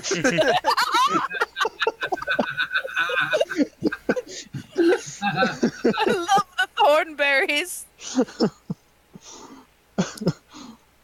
Let's be honest. So who are you all? Name's Mash. Apparently, I've been sent here as a babysitter. Don't know why. Still. Do you He's get doing your a good name Mash job. because you mash your enemies? I think it's pretty obvious That why. was just as much as imbecile as you. Ah. I'm sorry. Thank you. And who are you? I'll point to Malik. Dylan. No, I'm a thief from Diablo's Gate. What name do you I give kind of him? needed to get away for a while, so I joined the Adventurers Corps. How did you get here from the Demon's Gate? At I look at Diablo's you Gate, very... Huh? Diablo's Gate, I mean. It's a city. Oh. Yeah. Back on the mainland. And then I get down on all fours and I look fuck. Vivian. Vivian! I look Vivian. I can remember everyone else's name, but not Matt's.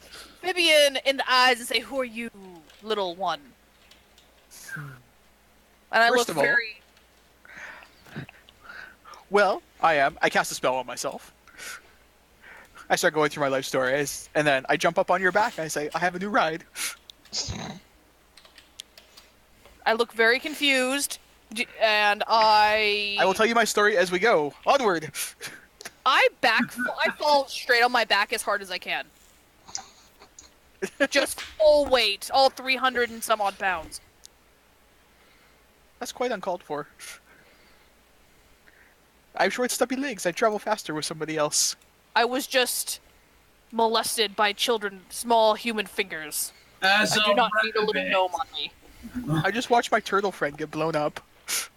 Well, As that the happens every PTSD just day. kind of started to set in. Really, not a big thing has any All I meaning know, where we're going. it's been a very rough week for fucking Malorus. Yeah, right? It's okay, buddy. He watched Craig die, he watched fucking an entire swarm of alligators attack him. Yeah, don't forget the damn alligator trauma. You found out that your father is a super demon, That's always good. that he somehow subconsciously had you steal a book for him. Gnome, if you want to ride on my shoulders next time, just ask. As I kind of roll my shoulders and continue walking. The turtle just let me. I am not a turtle. Could you imagine that? All right, now, like, just picture this battle scene, right? Fucking raging orc barbarian with a gnome backpack, fucking flinging flasks of acid. We did that! We did that! We did do that. Fucking awesome. We had him tied to the back of the of Craig's shell in one fight, and Craig was just running around fighting. He was just throwing flasks everywhere. Burning all the things. I did call Yeah, we Sandy and burned the asked house if she was down. It okay with wasn't me. good. I did call Sandy and Is get that how permission the- to kill is that Craig. how the Arcana District minutes? Oh, you did? That's good. Yeah. I was like, are you okay if Craig does a self-sacrifice? Just so I don't have to worry about him sitting in the woods somewhere. Poor Craig. Because John just faded out of existence in a sewer. That's true. Yeah?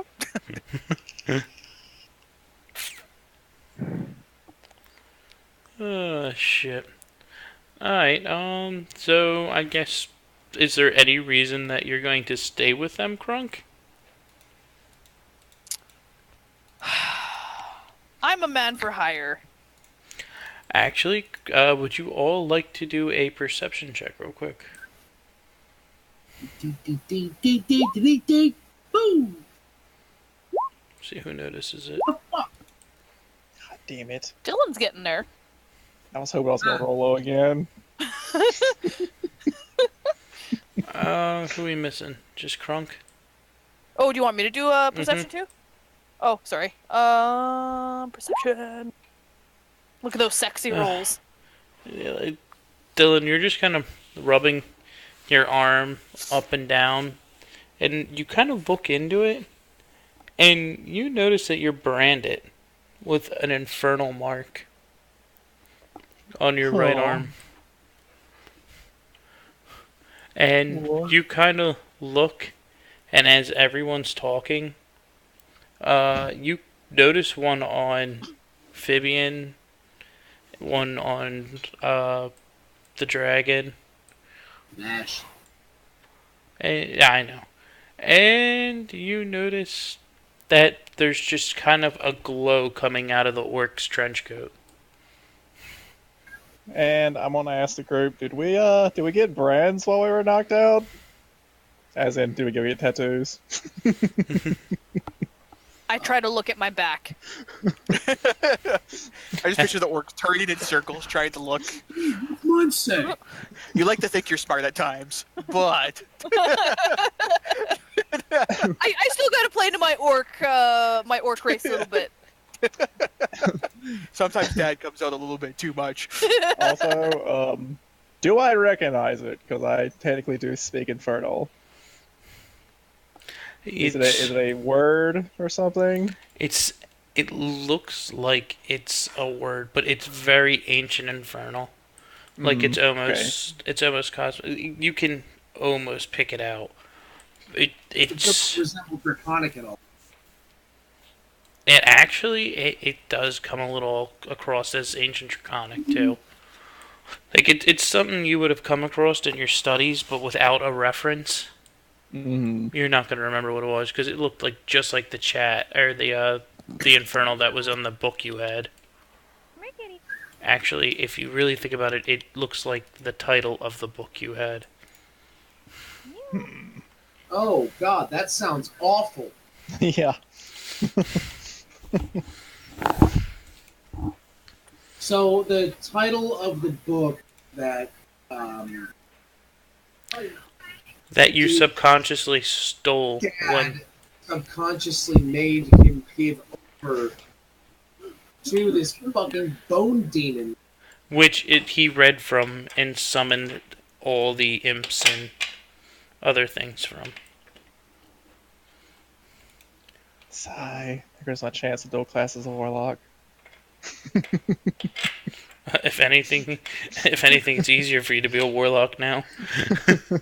Just kidding. I know my crunk wants to. All right, but seriously, yeah, I'm gonna point out that, yeah, Infernal brands. That's never a good thing.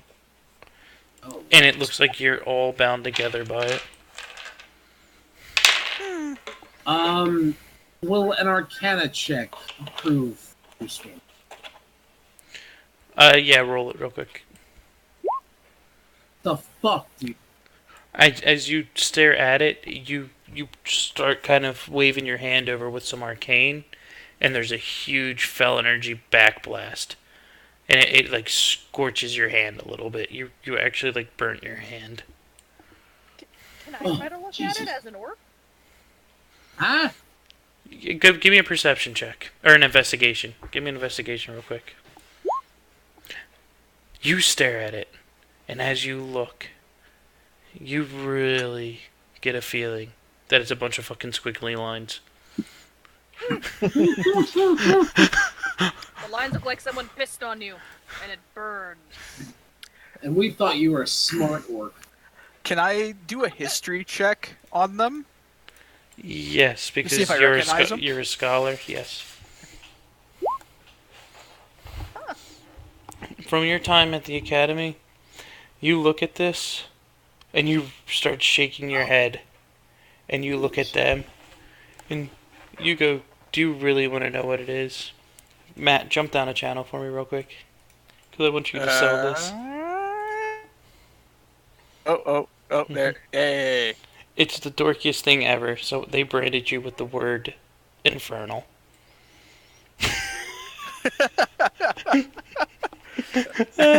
That's all it is. That's all it is. It's the word infernal in ancient infernal. All right. Alright.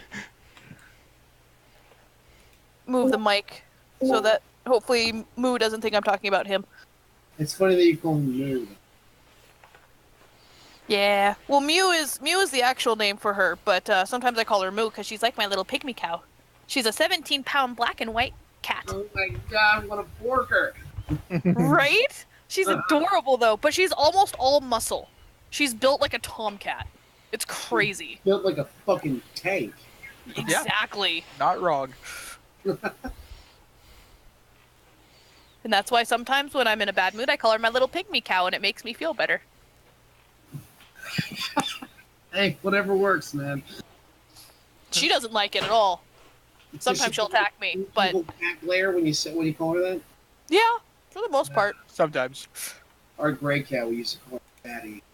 She used to be fat. She's lost weight since, but every time we call her Fatty, she just like give us that like short, slow cat head turn with the half eyes closed look, like fucking asshole.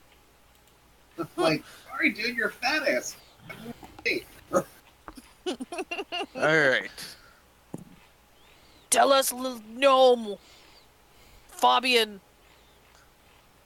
Did I get your name right? Damn it! Amphibian. Fabian! Amphibian. Minus the am. Okay, amphibian minus the am. Fabian, Again. amphibian. Okay. Again, Fabian. Now I'm just imagining with that fucking like Fabio hair. As a gnome.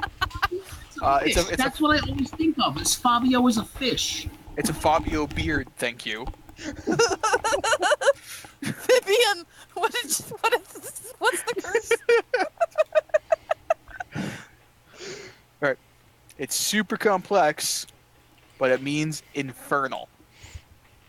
Huh? I look at you kind of. That's it? It's just a word? I'm guessing it's something not good. But that's all it says, is infernal. So I wouldn't recommend walking into a church anytime soon. So I can scare people with this. I'll tell them not to mess with me because I'm infernal. recommend walking into a church at any time, except maybe the gnome. But we can walk into the church and demand things. We have infernal on us. And will be expected to. I'm gonna glance at the orc and just mumble under my breath. Racist.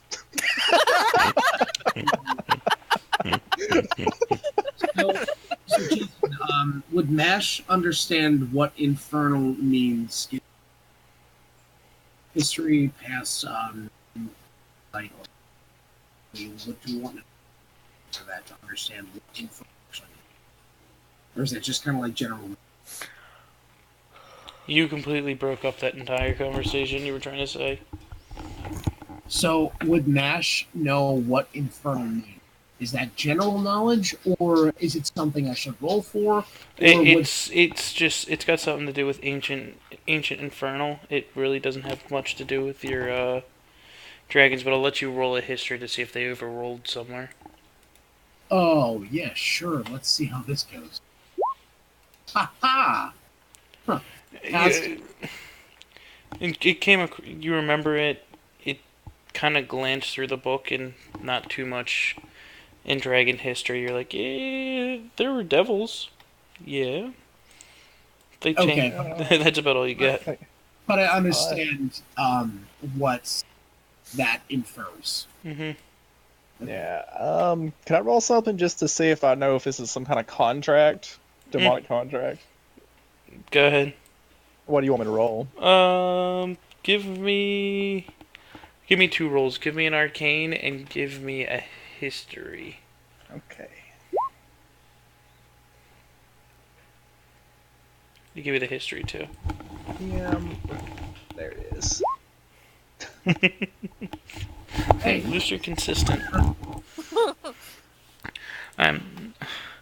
As you're sitting there and you're thinking, you remember just flicking through the book, just catching things that you caught, and you remember the symbol, and they mentioned something about an infernal pact. And as you sit there and you hold your hand over it, as Mesh had earlier, and instead of trying to infuse it with arcane energy, you start pulling on the infernal fell energy, and you notice it kind of comes in. You see a faded link between all of you. Everyone's infernal mark is a little fiery, invisible flame that connects all of you together. And I would relay that to everyone. Yeah, that's your choice. If we're connected, does that mean if one of us gets hurt, we feel the other person's pain? Well, you were turned into a rabbit in an alternate. First, I pinched the orc. Roll Did that strength. Roll the strength to see if you.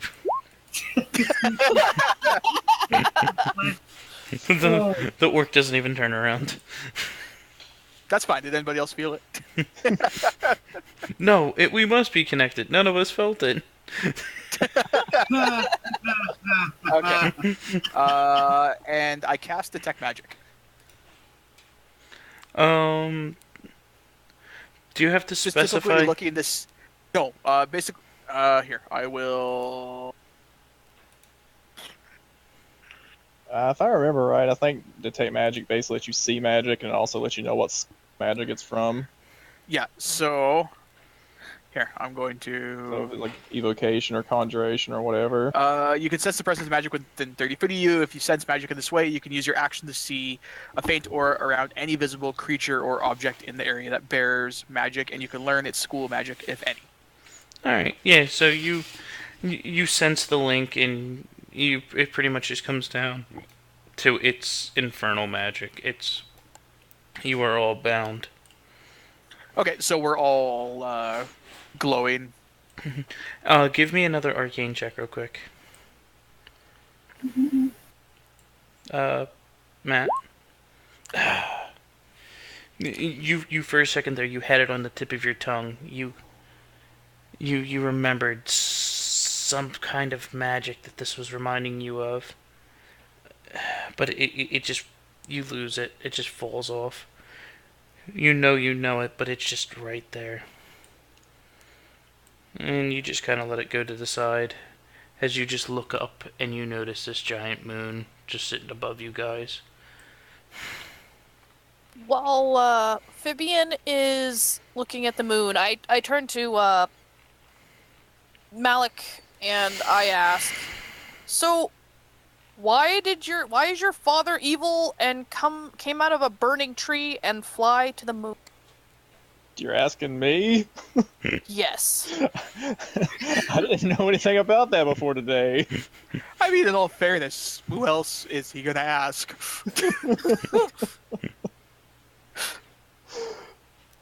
I knew my father.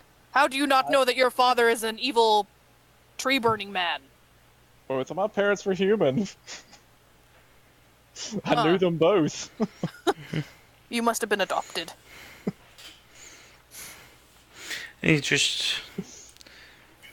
just think back. And you're like, nope, my I was always weird because I was a tiefling baby, and my mommy and daddy loved me so much. As you think back, and your dad is this real light-skinned, blonde hair, blue-eyed guy. It makes perfect sense. We're both pale-skinned. Yeah, both are the Third Reich by the sounds of it. Dad did have a weird mustache. I wish my dad could fly. And then I just kind of walk away, just kind of thinking about that. And I guess all of you guys are gonna just start making your way towards the tower as you walk by the giant arcane orb. I am going to borrow a hog from the camp for traveling purposes. You ain't getting shit. What? We were told before that we could. We weren't. You never even asked about the hog. No, like when we initially accepted this mission, they said that they would provide us with traveling, like a cart or a hog or something for getting to the place. Like, you don't have to worry about travel. You can ride on the... You guys walked outside of camp, and you're just standing out there, and you just get the sense you're not getting anything. And everyone just kind of walks on without Fibian as he stands there by himself. And as we pass the barrier, I think to myself, this is why you get permits. Permits. And in the back of Malor, and in the back of your head, all you hear is "Do me proud, son." As you get closer to the orb, the voice just gets louder. Oop, not listening to that. So it's about 11 o'clock. Do you guys want to keep going for a little bit longer, or? It's up to everybody That's up else. to I you. wouldn't. Well, I am currently a jobless bum, and Allie doesn't work till noon, so Yeah. So it's completely up to you. You're 2 hours ahead of us, so Um, well, are we be able to finish this in an hour? Pretty much you're done. You're done today's. It's. I was just gonna get you guys to march up to the tower and get yourself moving towards the ruins. Yeah, I was gonna say maybe we can just get to the ruins and then just call it there, and then we can Yeah, start that's that fine. mission fresh next time. Because I don't want to like stop right in the middle of it. yeah. Sounds good to me. So you guys pretty much have a week to yourselves. Fabian's been kind of complaining because he's got to run a little extra to keep up with the long strides of the work. But you've been stopping. It's been kind of clear fields. I would ask the orc if they could ride him. I was given permission. I pick him up and I put him on my shoulder. I'm trying to figure out how you have your cartography shit set up there on his head. How am I gonna have it set up if I'm walking? Well, you can set it up on top of his hat. Yeah. And it's a relatively good top of a hat. It looks like a pretty sturdy hat. So you could probably set at least some stuff up. You know, roll some scrolls on the sides and the brims. I would find a way. No, you guys are walking. It's very uneventful. You can tell the troops are just through here. Everything's pushed over. It's just the entire foliage is just an open road. It's still weird that the moon won't move. It's the biggest thing in the sky now. The other moon still comes out at night and does its normal routine, and the sun comes up and sets in the north, just that it always has. Just at some points during the day now, when the sun would come behind the giant moon, it eclipses it, and you get a couple minutes of darkness every day. So That's are we, And Dylan, are we playing some kind of like Majora's Mask kind of thing here? it's the moon isn't falling We though. have 3 more days before the moon collapses with the fucking world and we all die. Yes, that is exactly what's going to happen. Fucking hate that. No, for how old is everyone? I am 18. 182. I don't know how old Dragon. That's Let's find out. 23. Alright, so most of you don't remember it too much, but Fabian, you staring up there, you remember this is how big the moon used to be before the war. It always took up the whole night sky, but it not moving at all is always driving you nuts, and you swear with your cartography tool every time you look up in the sky, the giant crack in it is mending very slowly. I start drawing the moon. It's nothing better to do up on the shoulders. Are you just drawing it on his hat? Yeah, I'm doing like just really small ones, just keeping track of seeing if it's actually mending. That's fine. Give me 3 cartography checks. For just for every 2 days. Mew! Come here, baby! Mew! So that'd be 18, 25, 24. Yeah, so Mew, mew. yeah, in the 6 days you've noticed that it's mending a little bit. It's not much. Like, it's just because of who you are with noticing things. It's probably healed in your perspective, maybe a millimeter. That's quite a bit.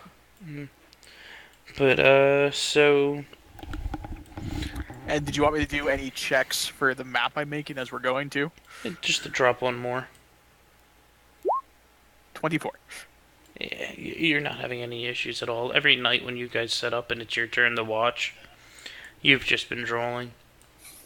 I put particular care into my maps when I'm on watch, by the way. Well, now that you guys traveled for 6 days, you are probably... I'm gonna say you're just coming up on the woods, like right where the point of the ooze is shooting out. So you're starting to hear creatures and stuff. So you know you have to be a little more on guard. You know some of the wildlife's trying to escape through. The guards aren't gonna catch everything. We should hunt for food. You didn't bring food? I have rations, but those don't taste good. Now, wild game. Oh, that's the good stuff. Second that notion. Well, I don't hunt. Why not? I buy what I want. What happens if you do not have money? Speaking of which, I would love a rabbit. Okay. I just start trekking into the woods now, or to the closest sound that I could try to find a rabbit. You guys aren't close enough to the woods yet. Like you can see it.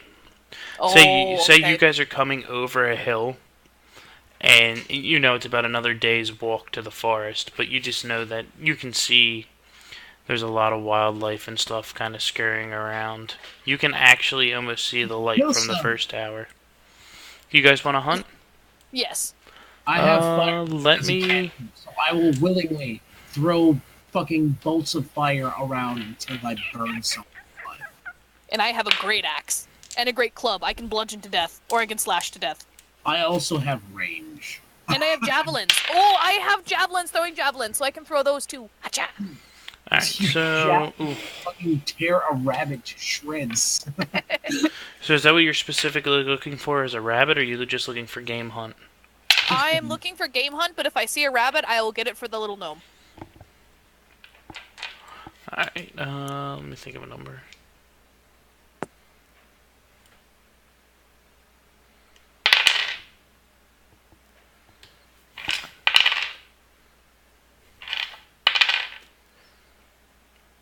You guys actually don't see any rabbits, but you catch... In your purview, you notice a giant elk out off in the distance, and closer to you are 2 foxes.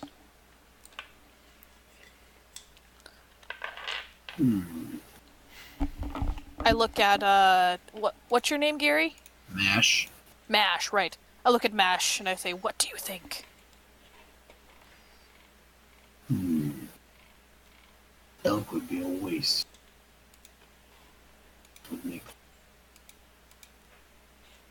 Should we go with the foxes then? I would say so. I will hunt a fox. I will firebolt a fox. What's your range on Fireball? Oh, bother. What is it? Should be like 120 feet. I'm pretty sure it's somewhere. It's not. It's at least 90, I think. It's pretty long range.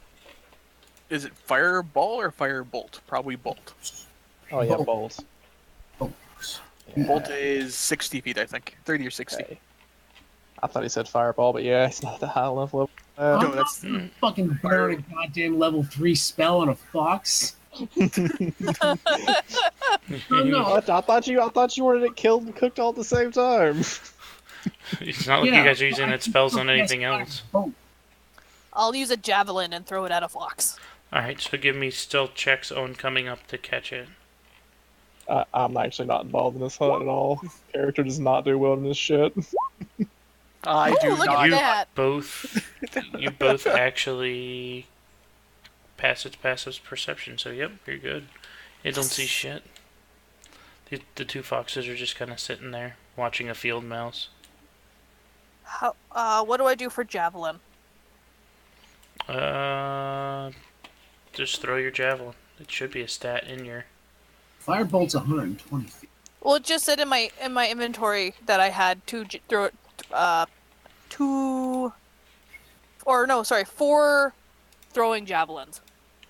Right, javelin's actually a weapon, hold on. Say it's in the compendium. I know, Mew. I keep trying to get you to Should come be. over. I'm here, Yep, baby. it's in there. Yep. 1d6. You can just drag it to your character sheet. Put javelins can I? in there, and it should add the damage and everything. But yeah, it's 1d6. Plus your dexterity modifier. Oh no, javelin is strength. I'm sorry. So javelin. It actually doesn't say, but I would assume it's strength because it's not a finesse weapon.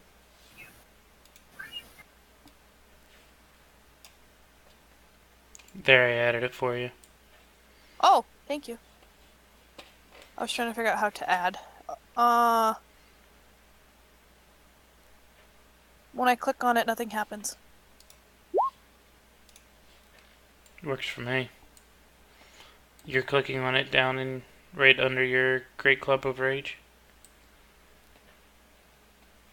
You might need to close your sheet and reopen it. Oh, okay. I'll do that then. Oh. Crunk Huh, There we go. Yeah, I just had to close it and open it up again. Yeah, it probably didn't update properly. Because there was a big old space. Because I imagine you two are trying to do it in sync. Yes. Oh, I don't mind that. What level is Firebolt's your normal one? Hold on. Firebolt's a cantrip. Would you like me to roll that? There we go. Woo! Yeah, no, there you go. So you toss your javelin, and it fucking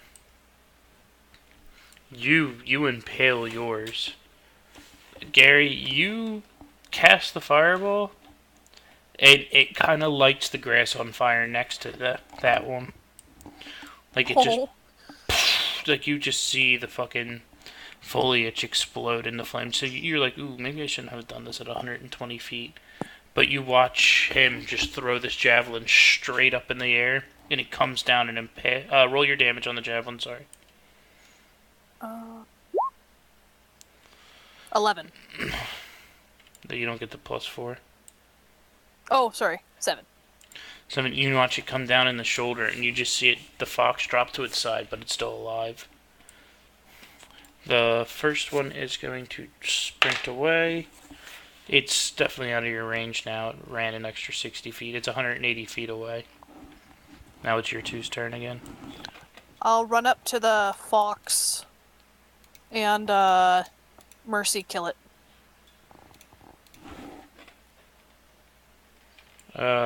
Break its neck or something. Just take a great axe swing at it, see what happens. Oh, great axe. She has you go to finish it off. It gives you sad fall. I critically Yes! failed. How did you crit fail on a coup de grace? I don't know! It wasn't a coup de grace. She did. The fucking fox just didn't know what happened. It's still alive. It still had like 5 HP. Roll me a D100 and we'll go. 1's the worst, 100's your best scenario. 39. Did you sprint up with her, Gary?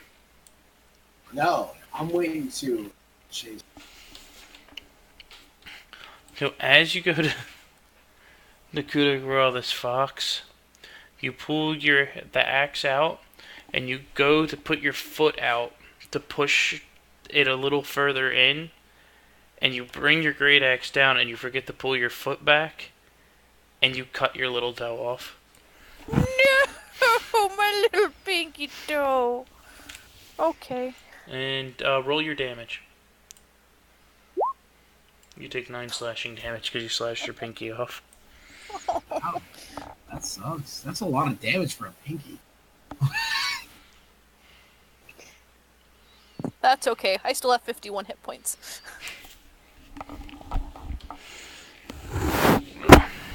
Alright. So now you're watching Krunk sitting there screaming as he's staring at his foot that's bleeding out. And the fox next to him, bleeding out. So there's just a pile of blood. Talk about a hunting. Out of character, I'm really sad I stayed at camp. Yeah. Shit. All right, ready? Ready? Do what you're gonna do. Distance spell and firebolt. That's much. So what you do? You sprinted forward to cast at the one that's running, or you No, I killing stayed the right Goody there, Graw and I one? enhanced it with distance spell, spending 1 sorcery point. Oh, what's that make it do? It doubles the. So 240 feet. So roll damage. All right. Just Don't roll a 1. Fuck, Gary! I just told you not to roll a 1. I didn't actually Okay. roll it. The fucking computer rolled it. Gary, just click on the word firebolt at the bottom of your spell. Here. Oh, hey, look. Okay, that's better.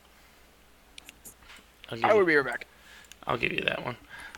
Thanks. So as you watch, and this fox is running, and it just erupts into flames and falls over.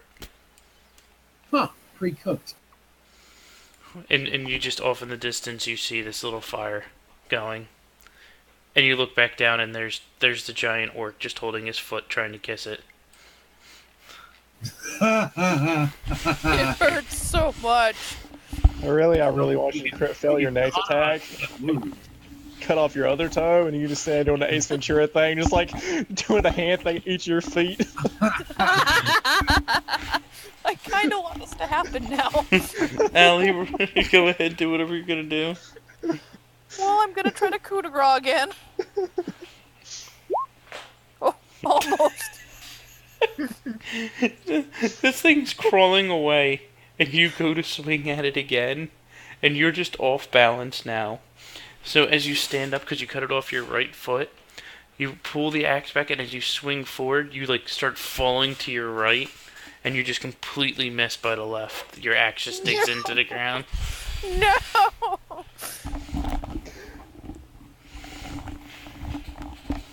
This fox is so hard to kill. Back to you, Mesh.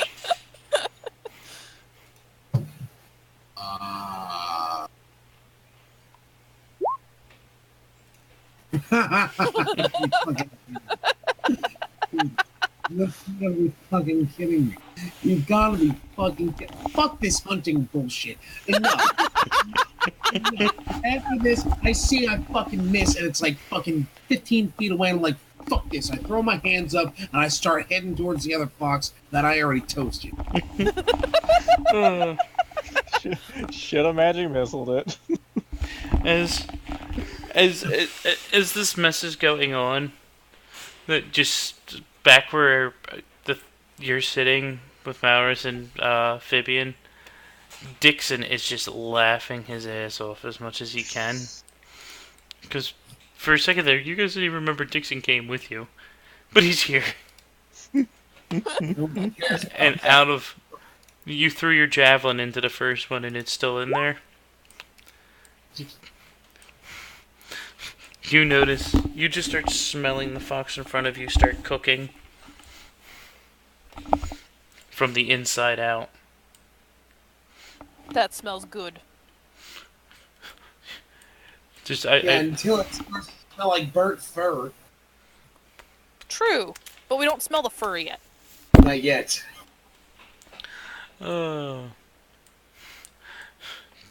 Dixon just still sits there on the stump laughing his ass off as he turns around, and he just continues playing for Vivian and Malrus. I just wanted an excuse to use heat metal. So, I don't know if you notice it's dead or not. Give me a perception. Who, me or You. Mash? You. I gave up on that piece of shit fox. I'm going after my kill. Nope, you still think it's alive. You go ahead, make another swing. God. Try to slice it again and slice your other fucking finger off. Oh, Yes! God, damn it. Yes! Do it. Do it. This is so bad! Why is this No. Are you fucking serious? happening? No fucking way. You're not to be kidding. I cannot believe this is happening right now. It really am not doing it. Oh, God. 10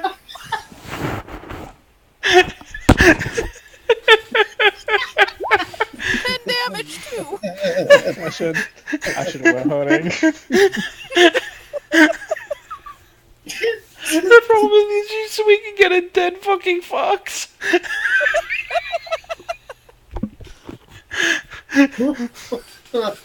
You know what? Your problem is you're having balancing on your right foot, so you take your left foot and you gotta push it over, and you swing again and you chop the other.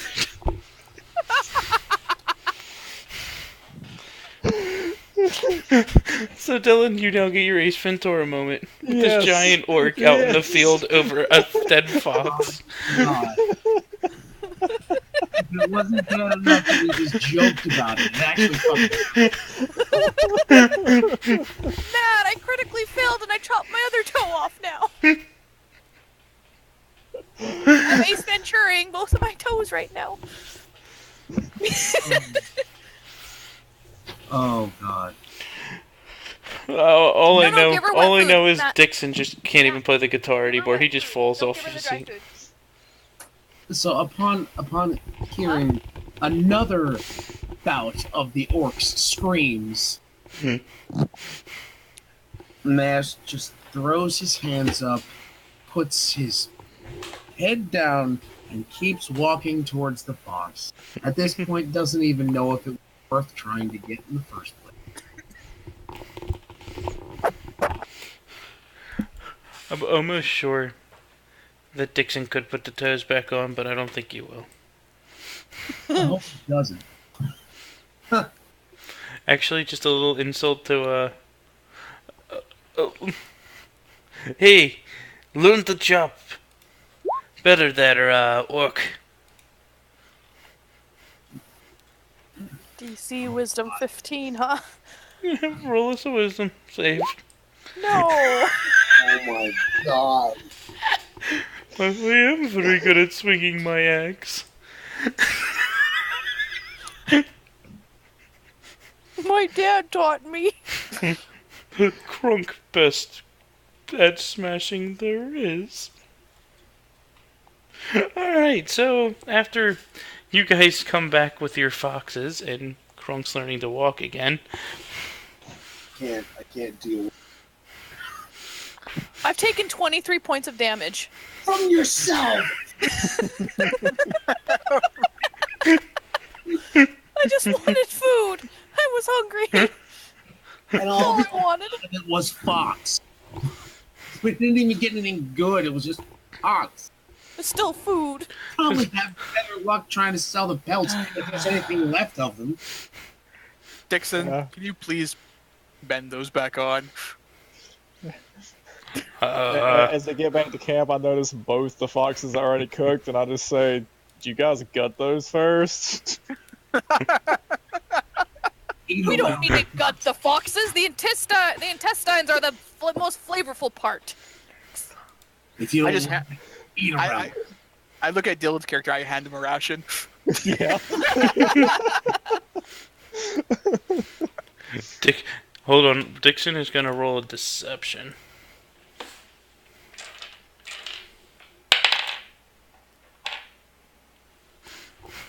Hold on, where's his sheet? Because he just rolled a 19 with the dice.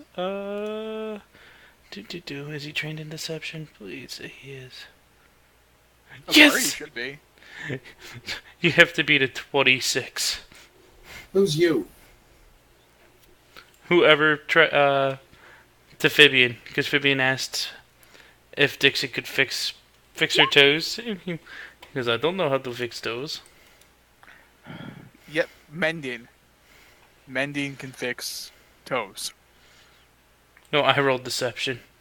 I'm just going off my. I just know the spell. My character knows how the spell works because he used it on my map. Now, he used prestidigitation on your map. No, mending because it went back together. Because he actually doesn't have mending. Oh well, then my map still has a tear in it. Yeah, we have Healing Word in Lesser Restoration.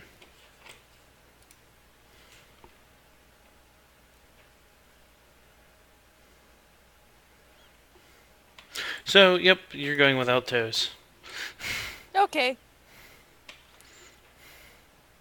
And your boots now have cool side slashes in them. Yes. You made your own sandals. You're not a barbarian until you got some battle wounds. You My just pinky do yours to Self-inflicted. yourself. Even if they're self. Yeah, right. Self-inflicted battle wounds. Talk about a barbarian with a low self-esteem. And they happened from trying to kill a dead fox.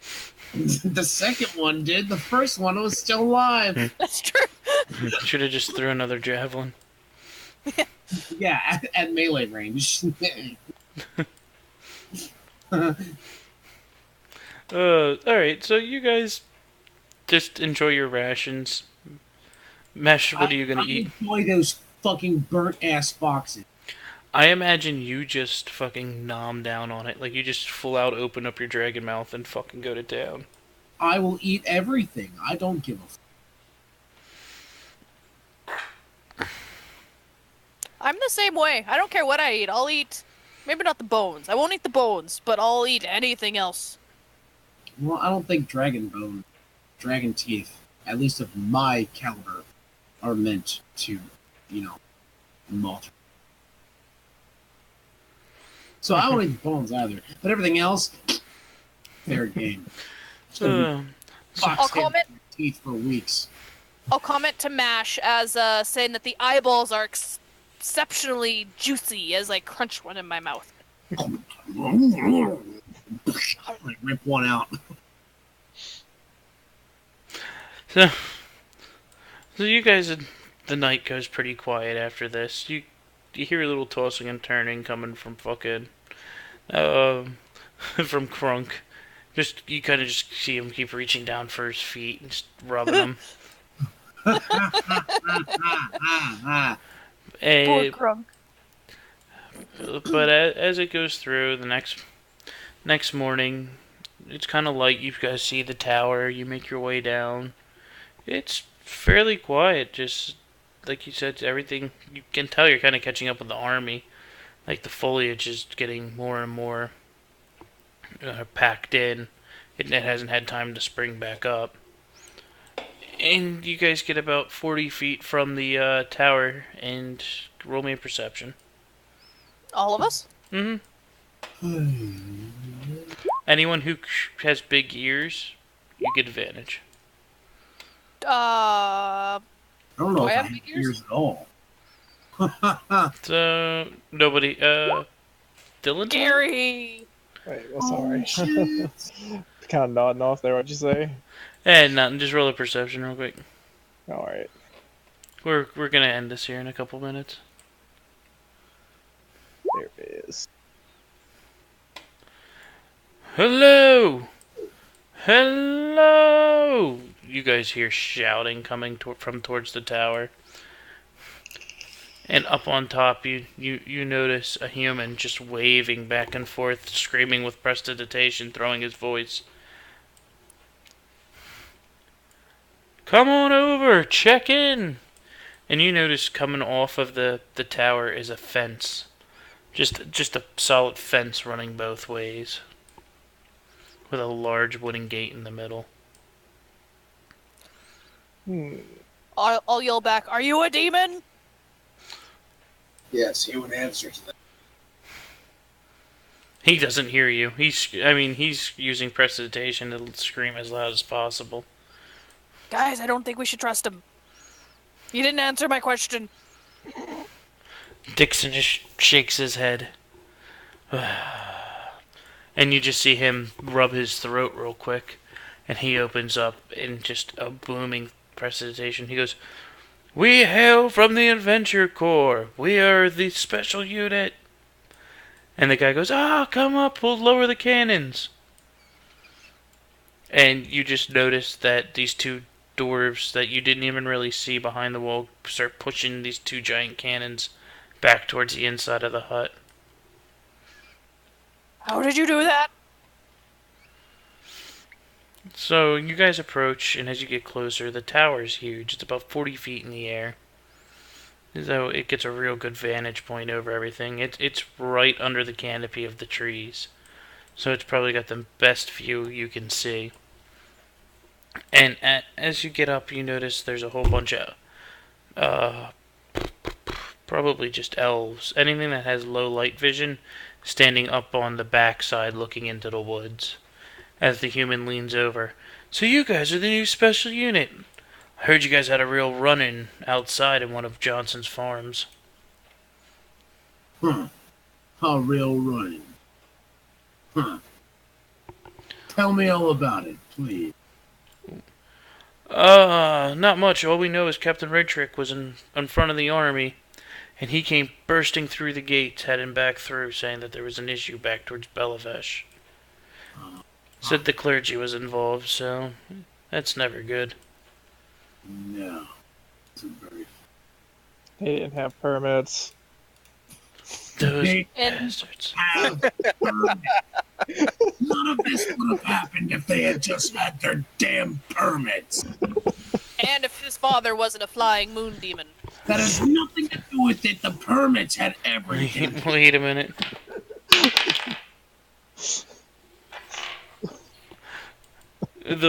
You see one of the elves look back and goes, his dad's a flying demon? And another tiefling up there goes, man, mine was just a fucking, was some sort of lich. I wish my dad was a flying demon. And you see the elf behind him hit them both in the back of the head. Keep an eye out. I'll kind of nudge, Malix and say, see, I'm not the only one who wishes their dad would fly. I just stare at you like you're the dumbest person I've ever seen.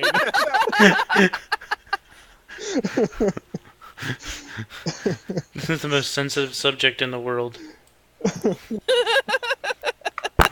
You're as subtle as a fucking tank. Also, I actually love that your character is just amazed every time you see magic happen. That should totally be like one of your flaws or something for your character. How did you do that?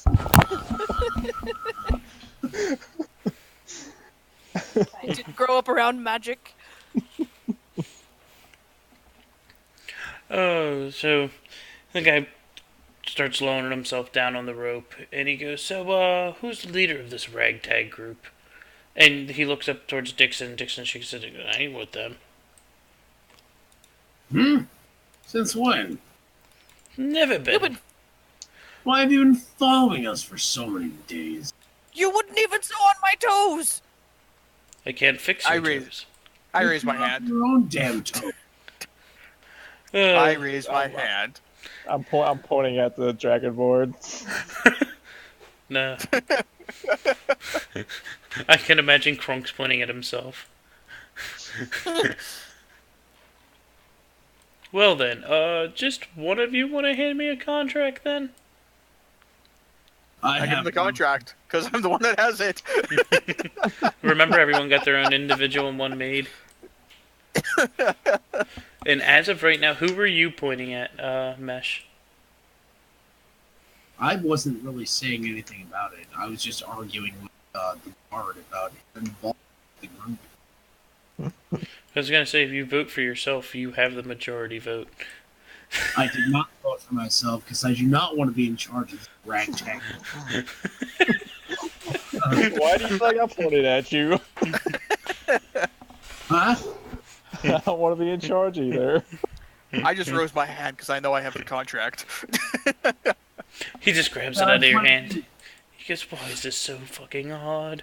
And he walks over to the gate and he pushes your contract against the gate. And his hand glows and your contract glows and the gate starts opening.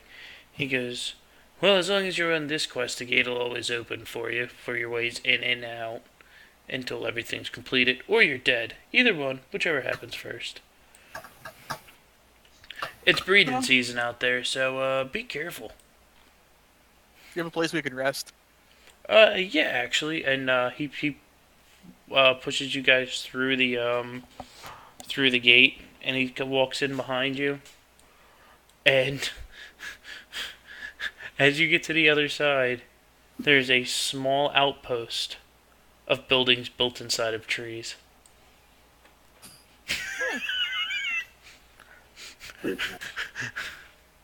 I've had enough house trees. Do you have anything that's a building? And are there permits for those trees? Of course there's permits. He actually leads you into one of the buildings, and the permits plaster and patent in the front. Is it patent pending or is it approved? Well, they're approved. They've been here for a little while. Oh, that's good. Thank God. I'm not going to hear anything about permits. And he goes, well, your contracts give you guys a free night, so feel welcome to stay. I'm heading back to my post. So I just imagine you're all standing in a circle around this tree building. And it's your guys' call. What you gonna do? I don't wanna. Going I go. Since we have a free stay, I'm going right to a bed and laying down. Going in to rest. We have work to do. I need to be ready. Yeah, I suppose I'll go in. The tree slowly starts glowing red and catches on fire. No. Come on now. No. And you guys lay down for rest, and that's where we'll end it for tonight. Damn. Crunk doesn't have PTSD of trees. No, Crunk has PTSD about toes. And foxes. Oh, foxes. Never again, foxes. Flaming foxes and sliced off toes. Yeah, that should be your flaw for your character. Fox is the most dangerous game. Dangerous catch. Oh, that's